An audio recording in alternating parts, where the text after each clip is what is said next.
Bam. There we go. Hey, shout out to the chat right there, man. That was on me. I had to get the volume right. Now we're good to go. We good? Yes, we're good now. Absolutely good. Cool. You got to do the intro again? I am going to do the intro again. Are you ready? I'm ready. All right. Once everybody caught up. Here we go. I totally left that thing off. Now it's back. So, what's up? It's the Arthur Moats Experience with Deke. I'm Arthur Moats, and that's my main man, Deke. What's good, bro? So, we're gonna do this like we didn't even just do that first part. In the radio biz, what we would typically do, our producer, he would just hit the dump button right there, just boom, and then it'll go away. We'll be good. Yeah. Hey, transparency though. Shit happens, right? It happens. Yeah. It happens. Hey, actually, shout out to everyone for letting us know, right? That's why we were testing y'all. We wanted to make sure that y'all were really in the chat and it wasn't bots, because a bot wouldn't pick up on that. We had to make sure that y'all were there to check it out, and then y'all were like, all right, we don't hear anything. And we said, nah, let's give them a little more, just a double, triple check. For sure. And then it popped up. I said, all right, cool. They really here, Deke. So we good to go. No, definitely. Yeah. So shout out to everybody that's in the chat. We was giving actually y'all props. We said, man, y'all were here early, and we appreciate that because this gave us the draft feel when we came in that prime time slot late at night. And we were like, man, it just felt different. The energy. Yeah, everyone was amped up. Yeah. And we were talking about how, man, we sure that y'all would, love these late night vibes because the energy just always feels right, man.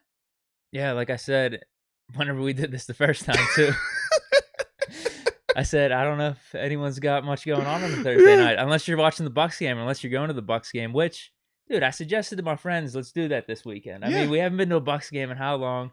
Everyone's downplaying it. They're like, no, we ain't going to the Bucs game or anything. Bucs are low-key exciting sometimes.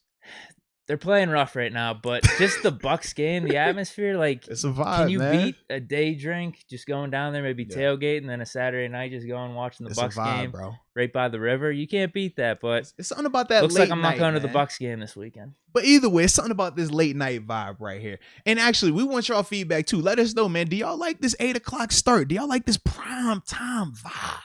Or do you like the earlier vibe? I mean, we're flexible over here, but we want to get back from y'all, man. Let us know what y'all prefer. Yeah, that's probably the easiest way to do it. I think it would just be, straight right? up ask. Just yeah. If y'all like it at night, let us know. We'll keep it at night. If you want it during the day, let us know. We'll put it during the day. No reason to second guess yourself. Full transparency here. Yeah. This is the type of show that we have. We give you transparency. We're not going to hide. We're not going to run around and smoke in mirrors. No, baby, not us. Never. I like it, man. So, are we ready to dive into this, or are we still vibing right now, man? Because I'm Unless really you got anything else. I don't think I have anything that's on my mind that I want to rant about or that's upset me. Because I'm good. You do get upset because a lot, man. All of it has to do with the schedule. So nothing outside of the NFL that's really on my mind right now. Okay. Actually, now that I think about it, and this does kind of transition into the schedule, but I was a little bit upset with you. Me? Yes, with Why? you. Yep. So, damn. You're one of my favorite follows on social media. Okay. Because you post a lot of content. A lot of your content is very Steelers specific, Big Ben heavy. I like it. Typically, you're always bringing back really good memories. I'm like, yo, I remember that game, but we balled out. I remember this game. It was close, but it was a good game. It was dope. So the schedule was released, and I noticed, I'm like, all right, let me go to Deke's page because I know Deke gonna have something for me. Whether it's about the primetime games, whether it's the Chiefs, because you got that whole Mahomes, is he really the best quarterback conversation? I'm like, he's gonna go that route. And I noticed you posted a little clip from the game in which, the Steelers were playing the Buffalo Bills. I believe that season would that been 2010 or was that no? Man. That was 11. That was 11. No, that was definitely 11. No elbow brace. That was 11. Yeah, because you didn't have your rookie season. You had those jerseys with the red helmets. Yeah, the darker navy. Switched. Yeah, okay. And we actually wore our throwbacks for that game though against you guys. But I was upset because it reminded me of that game. And in that game in particular, it was like I was excited because it was my first time against the Pittsburgh Steelers. Big Roethlisberger, it was like, whoa, Hines Ward. All the guys were there. It was the cast, the cast. So the game is good, man. I remember that game. And then I remember how that game ended in overtime. Just ripped my heart out. And I'm looking and I'm just like, I know Deke didn't post that game. I'm like, maybe this is from like before I got to Buffalo. Maybe it was like from 2008. 2009. I'm like, I know this isn't that year. And as I looked, I'm like, I see Chris Kelsey, number 90. I see Aaron Maben, number 58. I said, hold on now. Wait a minute. I said, if Aaron Maben was there, then I had to be there, baby. I said, oh, no. And then I looked, I saw Leotis McKelvin at corner. I said, oh, it's over. I said, Deke, you really did that? And it hurt me. I just want to let you know that you hurt me. I'm sorry. I want to be transparent. I told the people in the chat, they said, we don't hide anything. I don't hide anything. But you hurt me when you made that post. And it made me go from sadness to anger. I'm sorry. Nothing personal, honestly. Uh-huh. What I was thinking about was trying to get a Steelers-Bills game that was up in Buffalo. So I think we played... I mean, we just played there last year. You couldn't have taken any from last year? No, I actually couldn't. Wow. I couldn't. What place? The last 2 seasons, there were too many bad memories. So I had to turn back the clock a little bit. Yeah. 2016 would have been good, but that was like the Le'Veon Bell game. Le'Veon Bell is not on the team anymore. So I wanted to get something that highlighted Big Ben, and that was the play. I mean, it was that one and the Stevie Johnson drop. Those are the 2 that I mainly remember from that game. So I wanted to just highlight, hey, we got some big Deke energy coming into this week 1, and who knows what's going to happen. We're going to go up to Buffalo. Maybe a play like that will happen. That's all. It was just hyping up the Steelers fans. It was nothing against you or Buffalo. It felt personal. It felt like a shot. You can blame the NFL. They put no. Steelers Buffalo. You know why else it felt like a shot too? Because I said, okay, Deke, I know how this relationship with you and Buffalo started. Yeah. It wasn't on the best of footing. You know, we got off to a rocky start. I was trying to introduce you to my old friend, and it just, y'all hit it off, and it was like, it was beef. This isn't good. And then I thought last year we turned the corner. I thought last year it was like, okay, they're not best friends, but they're cordial. I can hang out with both sets at the same time, and it's cool. But then you go out here and you post this vid, and it's just, I don't know. I felt like we took a step backwards, man. I think you're just assessing it wrong. Okay. It's way more of a pro Steelers post, in my opinion. That's kind of all I was thinking. Okay. Blame the NFL. Like I said, I wanted that game to be in December. I thought it would be perfect. Buffalo, the snow. Yep. We're both going to be in contention for the AFC playoffs. I don't know what the seeding would have been. Right. We played the game last 2 seasons in December too. Seriously, they were awesome both of the times. Yeah, prime time under the lights. There's a little mini rivalry brewing a little bit. I mean, it's cooking up a little bit. Yeah, unfortunately, I'm just mad about 2019 because we didn't have our full arsenal with Duck Hodges. But now we're gonna have, I guess that second game with our full arsenal. Although Joe Hayden was hurt, I guess you guys probably had some injuries too. So I'm not. Whoa! Why did you say you guys? Like, I don't know because what? That's what you just. I think you just kicked me out of Steeler Nation. Do y'all see what I deal with? He just kicked me out of Steeler Nation and said, "You guys." Wow. I think the problem is, I think whenever you were talking about the game, I think you said you guys first. No. I was talking about that specific That's what I mean. game. And I think it just got me in the wrong mindset. In that specific game, I was on the Bills. I know. Yo, what did you mean, you guys? Listen, there's that. There's the schedule releasing. It's got me in rare form right now. I'm telling you, dude. It almost feels like mid-season. This is big Deke energy. This is big Deke energy dude, I'm kind of heated. I'll be honest with you. Yeah. I'm even low key surprised you came. I thought you was gonna come in here with just no shirt on, like. Forget just taco meat, just full shirt off Deke, like Brad Pitt and Fight Club Deke. That's what I was ready for tonight, just based on the energy from that tweet and just the schedule release. I thought, prime time, like you was coming in there big bad. I was ready. Can I do that? You could. Seriously? Can I just be shirtless on a show one of these times? I mean, as long as you good. Is you good? Are you good? I'm fat, but I'm just saying. Because the people in the chat have been saying they want to see the progress. They want to see Brad Pitt. Listen, that's what they're saying. The people that have talked to me about this on my YouTube channel or just kind of messaged me directly about this, I've told them I need a rain check on this because I've actually probably gotten worse. I'm probably fatter than what I was. So Nick, there you go. Nick said, can you get an update on the Deke diet? There he has it. It's going downhill right now, man. I think there was a learning lesson in all this for me personally. I just didn't care enough to do it. Like I have that in my mind that, I would like this, but at the end of the day, I would rather be making videos, doing content, whatever it was. Cause there's opportunities. It's like, okay, I could spend an hour or two doing this. Yeah. I'd rather make content. I love the game. So that's what I've been doing. That's still the goal. My main reasoning in thinking about this challenge is I think I could go from where I'm at right now to that body in like 2 months. I think that's my thing. I have this whole challenge in my mind that I think that's possible. 2 months. Yeah, that's what I think. So All right. if it's gonna happen, I just need to buckle down and do it. Yeah. That's the problem. I'm just 2 not in that frame of months, mind right that's- now. I'm really not. I will say this though. I do think you could do it, but to do it in 2 months, It's got to be perfect. And that's because the thing is, the more time you spend trying to get to the goal, you could have days where you're not eating as good, but as long as you're working out, you're fine, or vice versa. When you talk about cutting it down to a month or 2 months, now it's going to be you got to work. in. I you like have to beer work out too and eat much. good. I like hanging with my friends. I like eating bad. So that's the problem right now. That's the problem. Yeah. Now, Thomas right here. Shout out to Thomas. I see you in the upper room. Big shout out to you. Said, could you be turning to Slim Fast? Because that Slim Fast. you've heard of Slim Fast, like the diet stuff, right? I don't. It's kind of like Jenny's Craig, kind of like NutriFit and all that other stuff. Like, yeah, you get a little Slim Fast, man. I think it's like shakes you drink.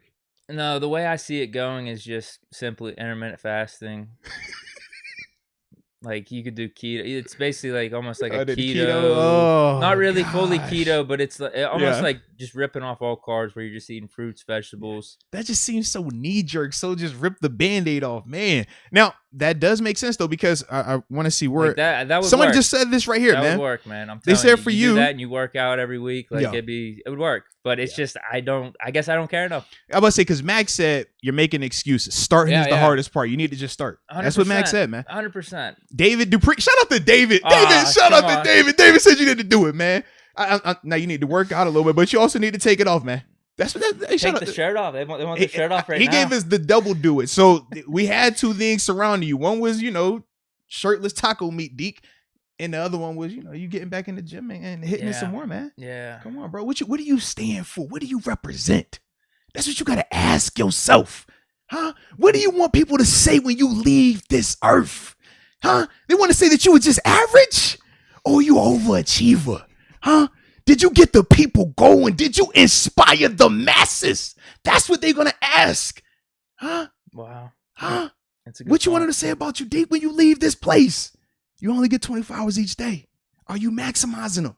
Are you making every minute count? Baby, talk to me, Deke. No, play. Yeah, that got me hyped up. I was almost about to say, like, book it.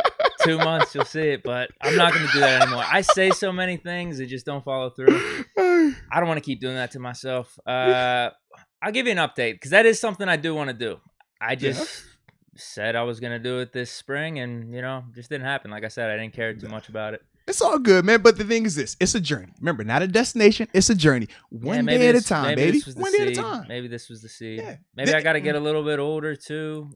I'm still young enough where I think I could get away with certain things where I could do this whole 2 month thing. I could eat like shit for almost all my life. And then all of a sudden, 2 months, I get into shape. This is true. As you get older, though, maybe that stuff gets a little bit harder. And you got to think. You're still young, though.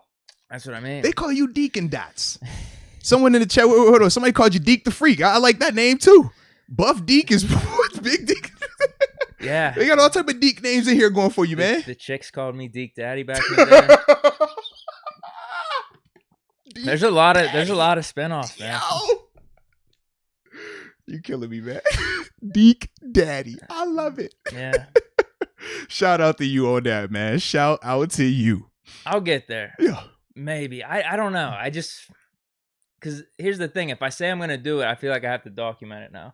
Yeah. That's what I mean. Like, that's accountability. I gotta be all in. I'm just not at that point yet mentally. I'm just not. I might not be because the NFL season's coming up. I'm gonna be enjoying tailgates, so I might just not be there. Or maybe for the home tailgates, you just run there. And then that makes you have to like run or walk back. So that way you burn the calories on the front end and the back end. You'll be good. I wonder how far that is from my house. I mean, I have walked. What's your address? I have walked like 5-6 miles before to like certain destinations a while, a couple years ago. So I don't know. Yeah, I mean, that's not the worst thing. That wouldn't be the worst thing, but yeah, getting back's always the bad part. I'm sorry, I'm laughing every time I look. They come with all these names for you, bro. It's killing me. That's good. I appreciate just that. Like, well, wait a minute. Deke Nasty. It's like, whoa, hey, keep it to yourself. I don't need. And then there's some other Dekes. I'm cool on that. I'm cool. All right. I'll have to check them out. This is what you've inspired right now. Yeah. See, purpose. You got purpose. Maybe that's Deke. it. You need. This is what you do, man. Maybe it doesn't have anything to do with fitness. Exactly. Maybe it's the reverse of that. Maybe people should look at you and say, "Man, all right, I don't know. I don't know what to say, but someone's getting inspired here. I like creativity. That. Like what? I don't know what it is. He's Comedy? got me going. Whatever Deke does, I need to do. Sure. That's what they're gonna say to themselves. Yeah, man. how about that? Yeah. It's something you can't put your finger on, Absolutely, but man. it's just something that inspires you. It's that simple. How about that? It's Yeah. that simple, baby. It's that simple. So, are you ready to get into the schedule talk now, man? Sure. Yeah. I like it. Oh, but before we transition to the schedule talk, I got to shout out to I see some green. Hey, shout out Levante. Levante, welcome to the upper room. The upper room. I see you in the building, baby. There it is. There it is.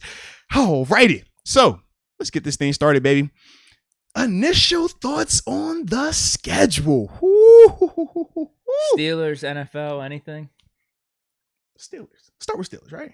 Well, I'll start with the NFL just because this is real quick. I don't want to really... Like he says, what you want? Steelers, NFL? Steelers. All right, I'm going to start with the NFL. Because I don't really want to touch on anyone else's schedule, but just my observations about NFL coverage, schedule coverage. I've had it, dude. I've really had it. Like, these people that cover the NFL, I'm actually trying to listen to like some podcasts, just get some different takes, opinions on this stuff. These people are clowns, complete clowns. Well, that's the problem. First off, the only place to listen to good quality content is our channel, us only. Just because they on NFL Network, ESPN, FS1, FS. Let's see what other channels they got. Actually, I didn't even turn to TV. CBS Sports, you got CBS. But yeah, you got a lot of these channels, man. You can't be trusting all these people, all right? You can't trust. You got to trust here. The people trust you. I trust you. It's become too much analytics based now. Yeah, always. They're trying to break down, oh, this team has 3 home games in a row. There's a bye squeezed in here between these 2 road games. This means they get plus 0.2 on their schedule. Whatever it is. I don't give a shit about this. You know what? You know what I care about? Who's a good team? Who's a bad team? Who's going to win these games no matter the circumstances? That's all I care about. You know what I know? Steelers are pretty damn good, and we're going to get some dubs. That's all I care about, and these guys are trying to make things way too complicated. They don't know about the game like that. They just want to look at numbers and ramble off some stats. I've had enough, man. I've had enough. You can just look at a schedule and say, yeah, I think they're going to win this amount of games or that amount of games. That's all you really need to say. These people, man, they get way too in-depth about this that I just don't really care about. So you don't like the over-analytical people. I'm with you on that. Yeah, I've had enough, dude. I guess for me, man, I enjoy how the NFL has done a good job of keeping content coming, doing our quote-unquote downtime, right? This is the off-season, but yet they release the schedule on a Wednesday. And it becomes this big ordeal. Like, I love that about the NFL because basketball, it doesn't matter. NBA, WNBA, they can release their schedule. No one cares. MLB, NHL, you release the schedule. No one cares. But when the football schedule is released, man, they could do a show on that every night if they wanted to for each game at a time. Hey, we're going to do just week 1 matchups releasing tonight. All right, now we're going to do week 2 matchups. That's what they should do, and actually. I wish they would, honestly. Yeah. And then people are going to continue to tune in because it's that big of a deal. So that's the thing that I, number one, just always enjoy when it comes to the schedule release. Now, things that kind of make me scratch my head, and I saw where Call Me K actually said the same thing right here, just talking about how we could get the crazy tough schedule this year right on paper, but a team like the Bucs who come off the Super Bowl, they get the quote unquote easy schedule. I'm always just like, how does that dynamic, like, what's the formula? Like, do we do this beforehand, or can we adjust it once we see it? Like, I understand this before, but I'm just like, you got to make some changes here. That's all I feel like, man. You can't have a team that just win it all, get the easy schedule. Like, I don't like that all the way. I get what you're saying. You know, even if it's on paper, I just don't like how it looks to me. Yeah, that's probably the rebuttal, is it's just on paper, because who knows? We have the toughest schedule every year, right now. Yeah. Main part of that is the Browns being pretty good last year. You know, they were 11-5. So, I mean, if they go back down to average, maybe the schedule's a little bit different. It looks a little bit different. Actually, one of the things I do want to say is that's pissed me off too. It doesn't Get it off your chest, It doesn't have to do with the NFL. It's more of Steeler fans all of a sudden. Yeah. Now everyone's just coming out of the woodwork. Oh, Steelers' schedule's so tough. Steelers' schedule's so tough. I don't know how they're going to get through this. Look at this schedule. I love when Deke is on one. I love when you're these on opponents for like 3 months, dude. Yeah. Like, you know what I mean? There's no new teams. That's the thing. There was even when they added the Seahawks, we knew, okay, they are the 17th team. That's the 17th game. We knew that these teams are going to be the toughest. We already got that. Then you, like you said, you get the release. I was like, oh, you're going to give us all these guys back to back.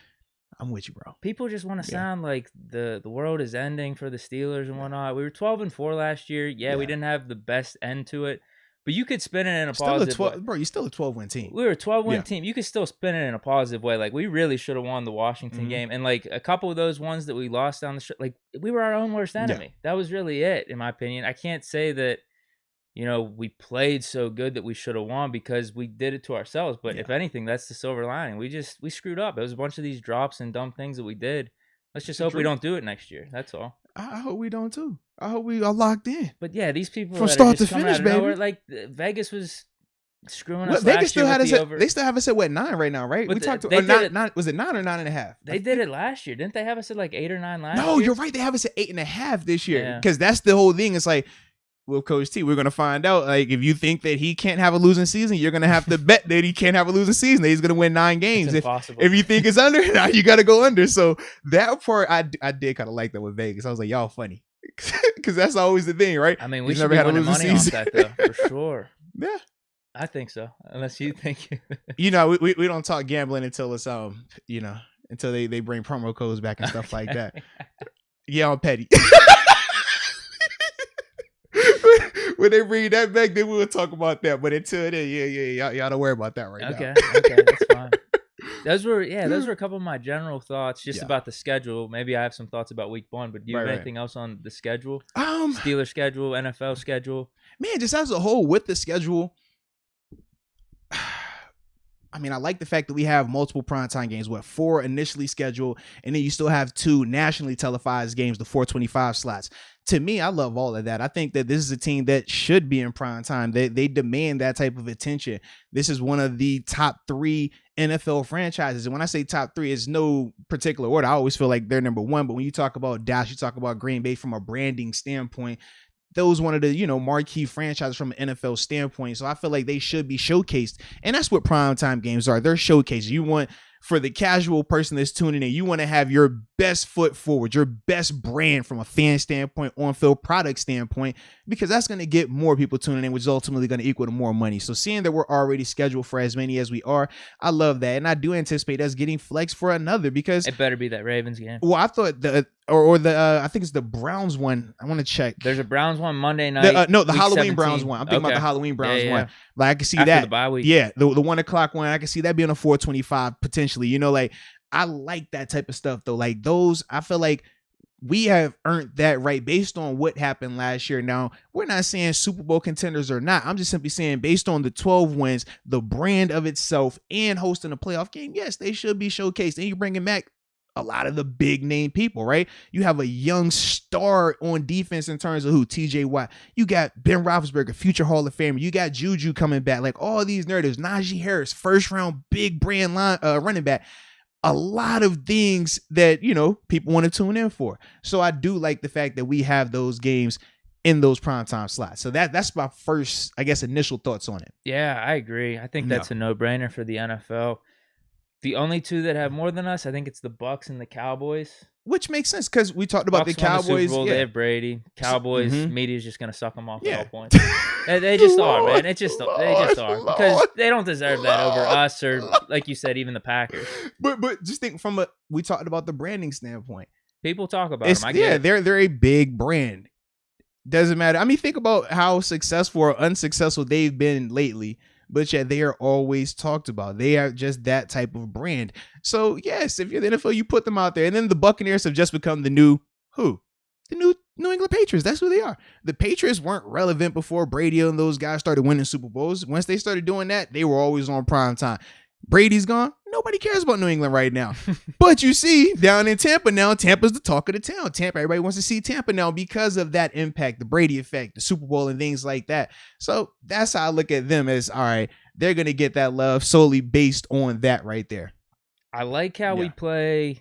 I said this on my YouTube video. I like how we play the Bengals early, just because that'll be interesting early on. You never know what the Bengals could do. They're kind of on this hype train right now. They're kind of on this uptick.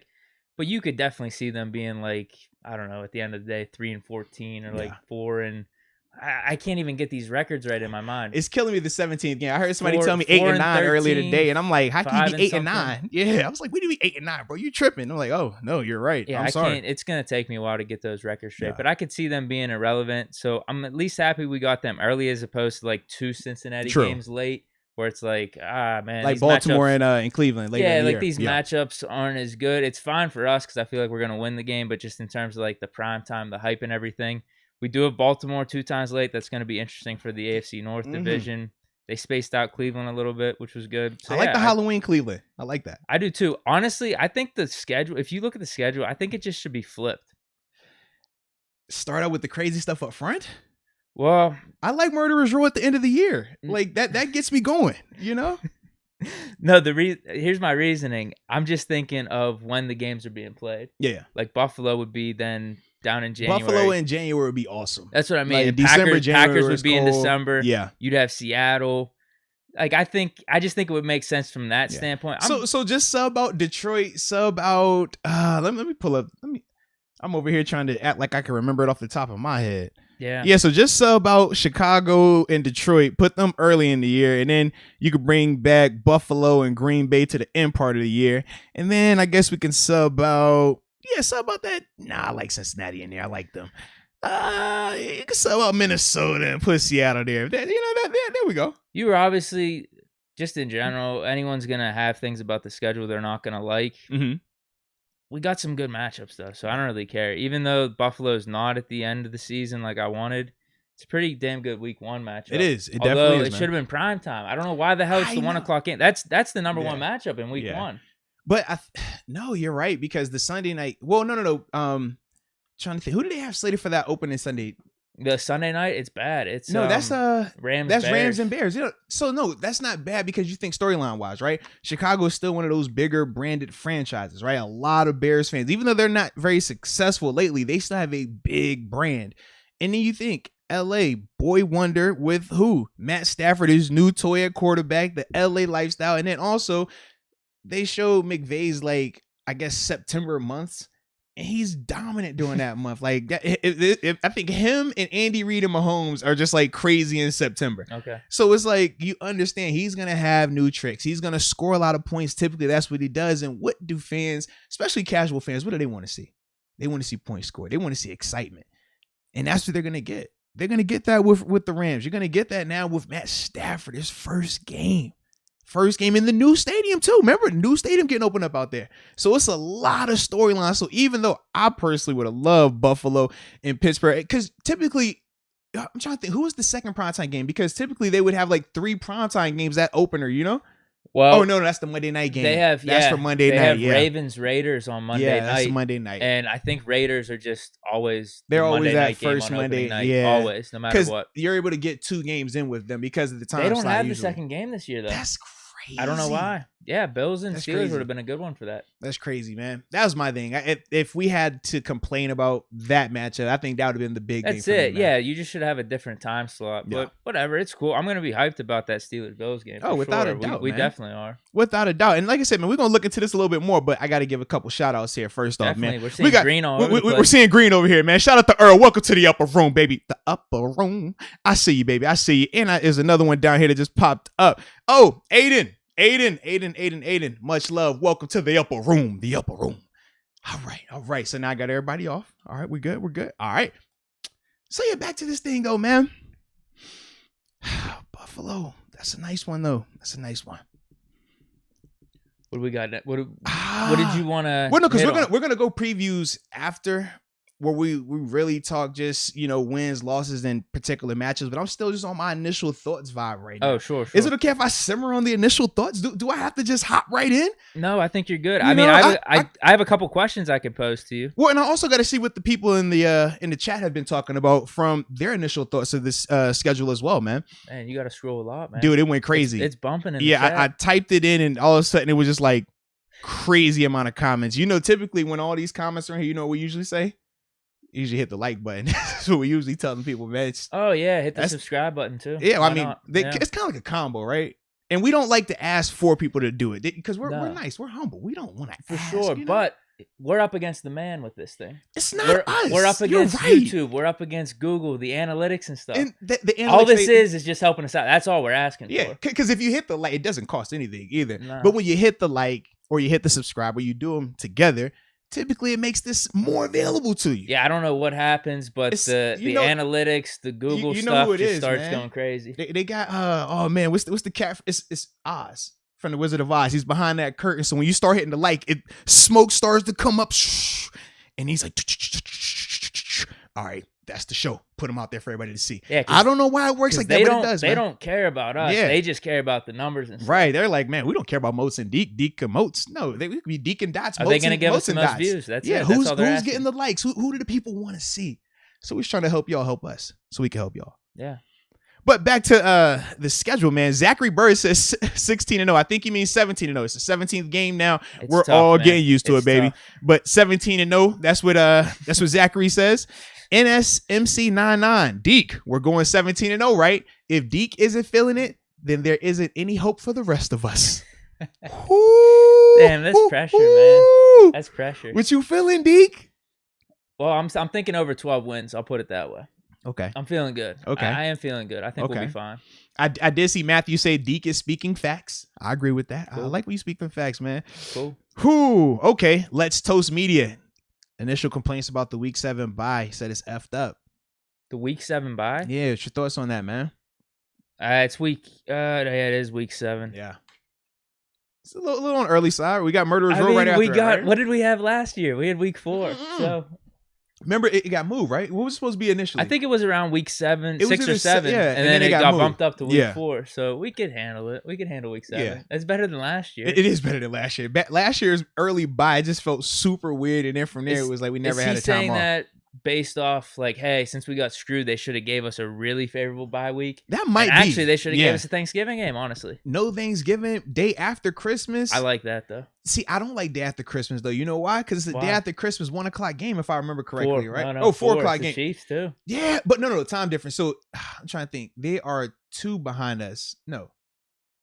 They're either 1 hour or 2 hours behind us. Because that's in Kansas City. Yeah, so I'm seeing 4:25 on whatever little thing I'm pulled up here. I'm guessing this is Eastern because everything's they're all Eastern times. 1, 8:20, 4:25. So you don't like that? I personally don't. Why? You're gonna have some new Steeler gear. You're gonna be opening up your presents. No. Because typically, I mean, think about this. No. You're gonna be flying out on the 25th. Huh? You're flying out on Christmas Day. Are we going to Kansas City? No, I'm just saying. Typically, that's what it would be. You'll be flying out on Christmas Day because you're not flying out on the 26th. No. Heck no.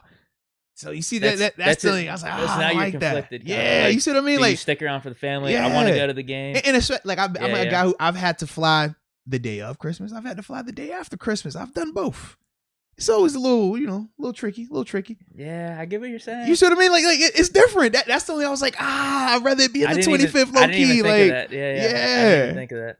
So just a little, but we'll figure it out. Let's see what else we have in here, man. Brian says 13-4 for the Steel City. I can dig it. Carlos says Steelers will lose to the Raiders. We do always lose to the Raiders, bro. That is the last time we played them. Didn't we beat them? No. When was the last time? Last time we played them was at their spot. That was the Ben Rib game, right?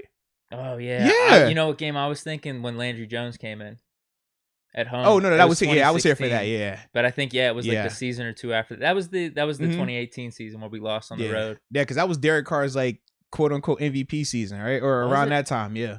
Yeah, that's when Dobbs came in and Boz missed the field goal at the end. Yeah. Slipped. That was terrible. That was crazy. He slipped, but that was they were still playing in the baseball field. Because then Ben come back for that final drive, let us down for the field goal. Because he stood on the sideline, and everybody was like, "Yo, why are you standing on the sideline? Are you healthy or are you not healthy?" He stood there, and then he finally gets in, leads them down. It was a good drive. Yeah. And Boz definitely slipped, but the field was crazy though. Remember, the field was like jacked up. The baseball field they were playing on.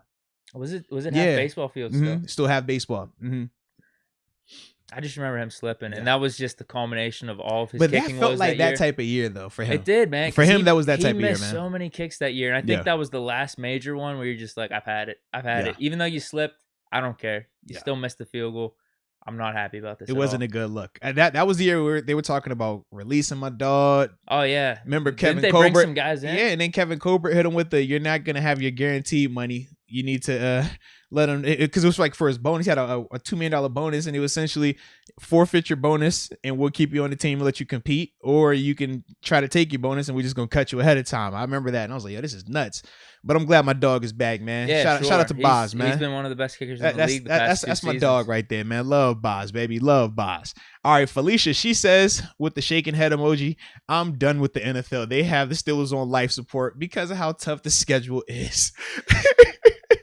Like we were saying, though, this was already predetermined. Outside of the Seahawks game, this is just going to happen based off where you finish and when you face other divisions like the NFC East we played last year. This year it's the NFC. Is it the NFC West this year? Yeah, because no, it's not the NFC. No. The only team we got at the West is Seattle. Who's the NFC? Oh, NFC North this year. So I don't know. It's like it rotates every season. Right. You face each division every 4 years, whatever it is. And then if you finish first, you play the first team in some other division, but that rotates every year. Yeah. So it is kind of set in stone. But you brought up a good point. Could there be some type of flexibility? That's my thing. Based off where you finish. The NFL is so flexible in everything else that they do. I just feel like certain things, it's like, dude, if you're the team that won it all, maybe we could just slightly just alter your algorithm. Now, it was funny. I was actually listening to this was one of the bigger higher ups in Fox, like for the scheduling. He was talking about how they bid on the games and stuff like that. And Colin Coward, I think, was doing the interview. He asked me, he's like, man, what's the process of creating the schedule? He said they literally start this thing like 3 or 4 months ago. And he said they go through 8,000 combinations of the schedule. I said, dude, that is nuts. But then I'm just like, you got all these different combinations, all this, and you can't just one time hit them with the, all right, just change that algorithm. Make sure they're a little bit, even if it's the easiest, just make sure it's bad schedules then. All right, they got some West Coast and then Thursday night. So, you know what I mean? Make sure some of that going on in there. But no. They say, oh man, it's already done. We can't control it. That's my issue. You know what? Sure. I digress. All right, let's see what else we got going on in here, man. Oh, shout out to Simon, man, tuning in from Barbados. Shout out, salute. Nice. Yes, indeed. All right. Let's see. Oh, Carla going with this Raiders thing. Myron says 9-8 this year. That would have Coach Tomlin though continue to never have a losing record. So I do like you on that. We would not be happy about that. Just say it. Wouldn't be happy, but be honest with you, if we made the playoffs, I wouldn't care because the goal is just to make the playoffs and you have a chance. I mean, but as long as he doesn't have a losing record, we could keep our streak alive. That's all. I just want to hit y'all with never had a losing record. It would be funny. You know, it would be funny. We'd need to make the playoffs though, because I would not be laughing if we don't make the playoffs. We would need to make the playoffs, but it would because if we make the playoffs, I think we have a chance with anyone. Honestly, yeah. All right, and then we have Steelers Freak. Oh, Steelers Freak also believes 9-8. Said they fell off a cliff last year, and it would have been better to peak at the end. I do agree with that, but it's gonna be tough peaking at the end this year, man. We definitely, it gets a little hot down there, man. You know what it looks like at the end of the year. I think Cleveland's gonna take a downturn. Honestly, I'm sure they over there saying the same thing about us, huh? I'm sure a lot of people are saying some bad things about us.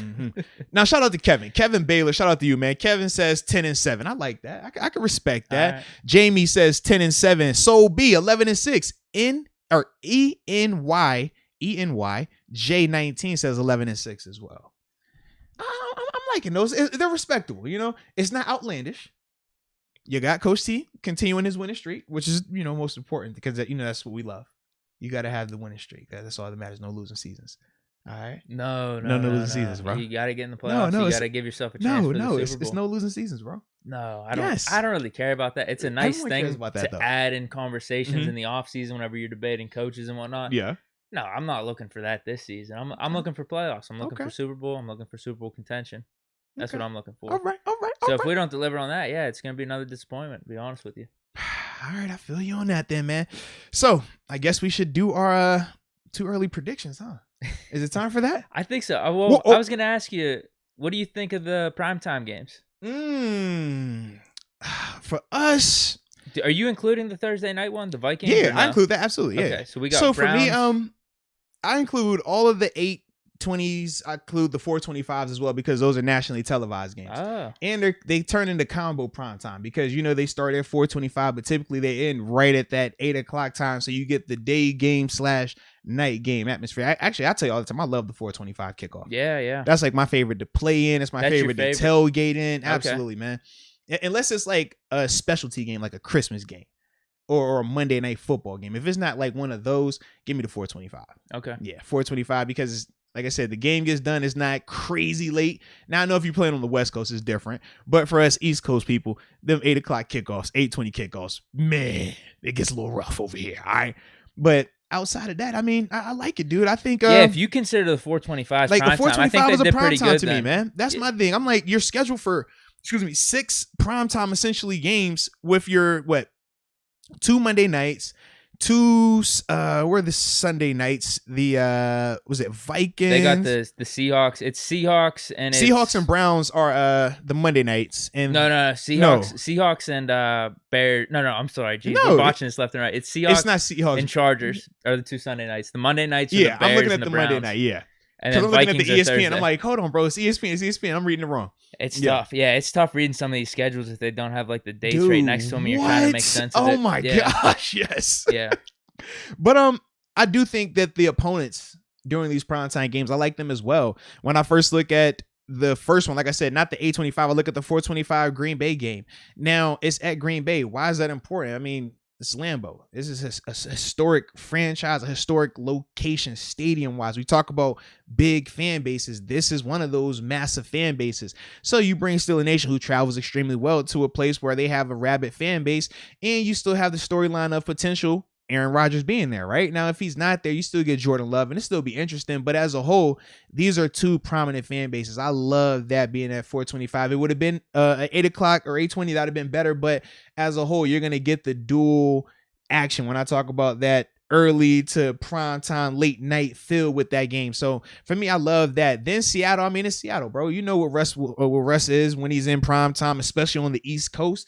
I love that. That's going to be awesome, man. You know, he always lives up to the bill. And then who are the 2 guys we were just comparing in terms of could our young rookie receiver take a year 2 leap similar to a guy that took a crazy leap for them, right? Deke versus Chase Claypool. We're going to get that as well in prime time, along with the storyline of, man, last time they came to town, what happened to our quarterback? You don't think 7 want to get back to them? You don't think 7 want to get a little bit of that? It's kind of self-inflicted. But you don't think 7 want a little bit of that? Sure. You think about it. You always think about it. For me, man. Yeah. We were winning the game. Come on, baby. Come on. That changed everything. That one game right there. So you don't think he wants some of that? That sent us all into a downward spiral, baby. Man. That's all I'm saying. That's going to be lovely. Then I think about Chicago. Chicago, historic franchise again, right? You know they're going to bring it. And you're looking at having who? Justin Fields at quarterback, young. You think he'll be there? I think by then he will. All right. I think by then he will. But you got to think, man, this is a young star quarterback. The storyline is there. You got Khalil Mack versus TJ Watt, right? 2 not up and coming, but 2 just monster defenders who are always competing for Defensive Player of the Year. That's going to be awesome as well, man. So for me, I like that. And then you talk about LA, 820. You know we in there. Gotta be there. I'm just saying, bro. That's going to be good. It's LA. We gotta be there for that, baby. That's LA. Mm-hmm. We missed the last LA. We ain't missing this one. No, we can't do that. No, we can't do that. No. So that's gonna be a movie. That's gonna be a movie. Man, I'm so hyped about that game, man. And we're gonna take over that stadium, Lord. Then Baltimore 425. That's always a bloodbath. Can never go wrong with the 425 kickoff with them. Then the short week turnaround on the road to Minnesota. We might get lit. That's the perfect Thursday night game. And Lizzo might be in the building for this. This is. I mean, Minnesota Vikings. This is a big deal right here, man. She might show up for the game, man, because it's Steelers versus the Vikings. Like, this is a big deal. I might need to come back out. It's the weeknight, so it's a little weird to Thursday. But I might need to return to the scene of the crime. I ain't been back since the murder was committed. I've been chilling, so I might need to hit him with the where he at. Say something slick again. No, okay. That's all I'm saying, man. Brett, where you? Oh, what? What's it? What? Levi, oh wow, well, wrangling around you if you wish. What? Then you got Chiefs 425. We already know what that's going to be. And then the Browns, man. The Browns that ended in another primetime action, man. Like, I just love these primetime games, man. I just think that they're all perfectly timed. I love the storylines with them. I love the locations of all of them. Like, everything just fits for this right here, man. That's a good way to put it. I think you have a really nice spin on it because if you consider the 425 primetime games, I don't really think they did much wrong then on this one. Whenever I did my initial breakdown of this, I didn't really consider I might be going to some of these spots because I was actually ripping on the Bears and Chargers in primetime because I was like, Bears 8-8 last year, they could be shit this year. Kind of like the Bengals. You never know, they could be shit, and at that point in the season, they might not be giving up their end of the for the matchup. It's just gonna be we're gonna be I don't know what, maybe we'll be undefeated at that point. Bears are like we'll be 3-5 or something. It's not gonna be as big of a matchup. But and then I said the same thing about the Chargers. A lot of hype behind them. But then I was like, you know what? You just brought it up. If I'm gonna be there, why do I even care? Like, that's gonna be sick. It's gonna be a vibe, bro. I wanted Baltimore Ravens on a Sunday Night Football. I think we deserve that. Ben versus Lamar in primetime because we haven't gotten that yet. We have not gotten that yet. So that was the one thing. Swap the Ravens for one of those Bears Chargers, and then give me Bills, Chiefs, or Packers in one of those spots too. But like I said, you can't complain too much, man. You can't complain. I think they did a fine job. I like it. It's not the end of the world. I like it, man. Like if I had it my way, maybe how would Big Deke do it? I was gonna say that's how I would do it, but maybe a lot of other people would be complaining. It's like, what are you doing? Why don't you have the LA Chargers game on Sunday night? You need that. You need that. Yeah, especially if we're going, I definitely change that's gonna my tune be an oh man, we need that. If you're locking it in right now, I changed my tune. Listen, man, keep the Chargers game Sunday night. I don't care about any of these other ones. That game right there, that has to happen. I need that in my life. That's all I'm saying, baby. I need that in my life, man. For sure. All right, so is this the way too early predictions? Yeah, I think it's time. But before we get to that, man, we got a little housekeeping. Okay. Because you know what today's episode was, right? It was brought to you by a group, and actually not a group, the leaders in below the waist grooming. You know what I'm talking about? I'm talking about our friends over at Manscaped. Yes, ladies and gentlemen, today's episode is brought to you again by Manscaped. Now, last time we were here talking about Manscaped, we talked about that new lawnmower, that 4.0, because we had the 3.0, right? Yeah. But we talked about the 4.0. Got to upgrade the blade. I mean, you got to upgrade the blade. Not only do you upgrade it, I mean, the light, we said it turns on and off. And they also, for the travelers out there, because like me and you, we travel a lot, especially come the season. They have a travel lock on the blade. So that way, TSA can't be playing with your thing, trying it out. You never know, man. They get a little antsy sometimes, right? Yeah. So shout out to Manscaped for that, man. They actually have a travel lock on this thing as well. I mean, it's an awesome thing, baby. It's awesome. So you definitely want to check out that new Lawnmower 4.0. But you know how we also do this thing, man. We don't talk about anything on this show if we don't have a promo code. For sure. And we have a promo code, ladies and gentlemen. The promo code is Moats. If you use that promo code, you'll receive up to 20% off plus free shipping. You heard that? 20% off plus free shipping at manscaped.com. What are you waiting on? Upgrade your blade. I can assure you your delicate twins will thank you. But not only your delicate twins, you also, females, y'all can use this as well, man. Trust me on this. It is proven. Plenty of people love it. I love it. I know you talked about it. We speak highly of it, man. I had ex-girlfriends hit me up all over the place whenever you said we were doing this sponsorship. They're like, man. Oh, wow, Deke's using Manscaped now. I mean, dude, for a while, all the chicks that were rejecting me, too. It was crazy, man. My phone was getting hit up all over the place. I had to talk him off the ledge. He wanted to come in here and show before and afters. I said, look, we can't do that today, all right? No before and afters. It's kids on, all right? Yeah, but either way, use the promo code, man. This is YouTube. Yeah. Use the promo code, Mo, so you can get your 20% off plus your free shipping at manscaped.com. All right, now back to regularly scheduled programming here. So we're going to get to this way too early schedule prediction. Yeah. Way too early. Way too early.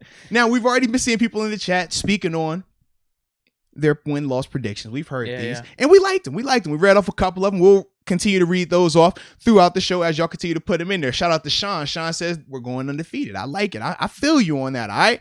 I feel you on that. And Rob was giving you love as well. He said, Big Deke with the smooth jewels because you Manscaped. Promo code Moats, 20% off plus free shipping. Salute. But as a whole, You ready to do this too? We did this, way too early? Dude, we way did this too early? last year. I had to text you because I had so much fun doing it. It was a blast. We went game by game and just gave our hot takes. And the thing that's funny is this. I said, man, we're in that spot right now where this could get dicey. You went one time, hot take city, right? 15-1. Yeah. I love 15-1 Deke. 15-1 Deke was awesome, all right? And Levante, trust me, I'm not forgetting you, baby. I'm with you. I see you. In Juice Box 32, yes, it is 17 games. Give me the predictions. I got y'all, baby. That's my super chat. Can't forget the super chat. Yeah. Got to get them love. You know that. You got to get them love, man. But back to where I was going with this thing, man. I almost lost my thought for a second, right? As we're talking about our win-loss predictions. So you started out with your 15-1, and it was crazy, right? I loved it. I was with it. It got the people going. They were motivated. I was amped up. And because it started out that year, too, remember, Ben went down early. And it was like, man, we still sticking with the 15-1. We still gonna go there. And you was with it, but I was like, it was rough. It was rough. It was real rough. It was a tough season, man. And then last year, I came out, I channeled some big Deke energy. Yeah. And I said 16-0. I said, I don't care. I don't expect this team to ever lose. You had some really good predictions. And I was money for 11 weeks. People were blinking. People were cutting eyelids. People were, I was cutting eyelids off. I'm like, yo, you hang with me? Cut them off. We don't believe in eyelids. We believe in 16-0, and that was the belief until it wasn't. But I said 13-3. You said 13-3. You were scared. You were chicken. So now we're here. Right? And we have to figure out what are we gonna do, man? It's year 3, huh? This is our 3rd time doing this thing. How are we gonna go about doing this, man? Now, before we go any further, and we read off game by game how we feel about this, I got to shout out my man David Gaines right here. All right. It's another super chat guy right here. Super this chat. Is yellow. What's going on? This is super duper chat. All right. This is super chat right here. I'm going to read it verbatim. 10-7, LOL, maybe 11-6. It truly depends on how the O-line and running game does. We can't have Ben throwing 30 plus passes every game at his age. We are screwed if we do. Go Steelers. David, first off, major love to you. But as a whole, I do agree with the comment, man. We talked about... That's probably around what you're thinking, right? It is. It's definitely around what I'm thinking, low key. But as a whole, the Ben 30 plus passes, we talked about the magic number for him, anything under 30. I like him 20 to 25 per game. I think that's the sweet spot. I think it gives us great balance. I think that's going to be the most effective brand of quarterback play from Ben Roethlisberger in that 20-25 range. I think we would all love that. You would definitely love it. Well, here's the thing about the 2025. I don't give a shit as long as we're winning games. I just want to throw it out there. Well, I feel like Ben can throw 30-40. So this is the thing. So I'm glad you have the big Deke energy, but big Deke energy isn't big wisdom energy, because think about what happened to him last season. First 11 games, he was money. Last 6 games, what happened? People say he burnt out. I'm sure you would go with that excuse. No, I'd say some drops. I'd say he just had some bad games. Like, that's what I would say. I wouldn't say burned out. But no. I'm saying a lot of people that looked at him from a less objective, objective view, Sure. Non-biased. They were just saying that his arm did look fatigued at times later in the year. So could Ben go out here and throw 40 plus times per game the whole season? Sure, he could. Absolutely could. Go for it, 7. But at the end of the day, his arm will fall off. He's not going to be able to look the same way he looks in September by the time November, December, and playoffs hit, if he takes that approach. So that's my only thing. Does he have the ability? Sure. Is it the best approach? Probably not. That's just how I look at it, baby. Sure. I don't give a shit as long as we're winning games. I think Ben feels the same way, right? Yeah. Nah. I think he wants to win games late in the year, December, January, February. If you win them all at the beginning and your arm falls off, then that's what I'm saying. We win games no matter what. No. But there's a method to it. There's a way you want to win. You're saying that is it? Yes. That is it. I think it could be multiple ways. And I'm just saying, if it's the other way, this is the result of that. That's all I'm throwing out there. However you want to, don't shoot the message. No, don't shoot the message. I get it. I get it. You've said that too. We'll find out, but maybe it doesn't have to even get to that point, because we are this amazing balanced offense. But I just have that mentality of like, if we do got to sling it out, I think we'll be fine. Yeah. Well, and I think that this is more so not a Ben decision. I think this is going to fall more on the defense. Because when you look at some of the teams that they play, especially later in the year, right? These are some high-power offenses, some teams that can score. You talk about Baltimore. We know that they typically can put up points. Cleveland, they're the wild card, right? We don't know if we're going to get the Cleveland that showed up in the wild card game or the Cleveland that showed up the first time we played them last year. We just never know with them. Chiefs, they score. Titans can score. Vikings can score. All right. So with these type of teams, Chargers definitely can score. With these type of teams, if our defense, in particular our secondary, if they aren't up to speed and they allow these teams to potentially get leads on us, a 2-score lead, a 10-point game, we're going to be forced to play that type of ball where Ben has to throw it. Now, can he do it early? Absolutely he can. But the more he has to do this, and the more he's doing it, and then as the season progresses, it will catch up to him.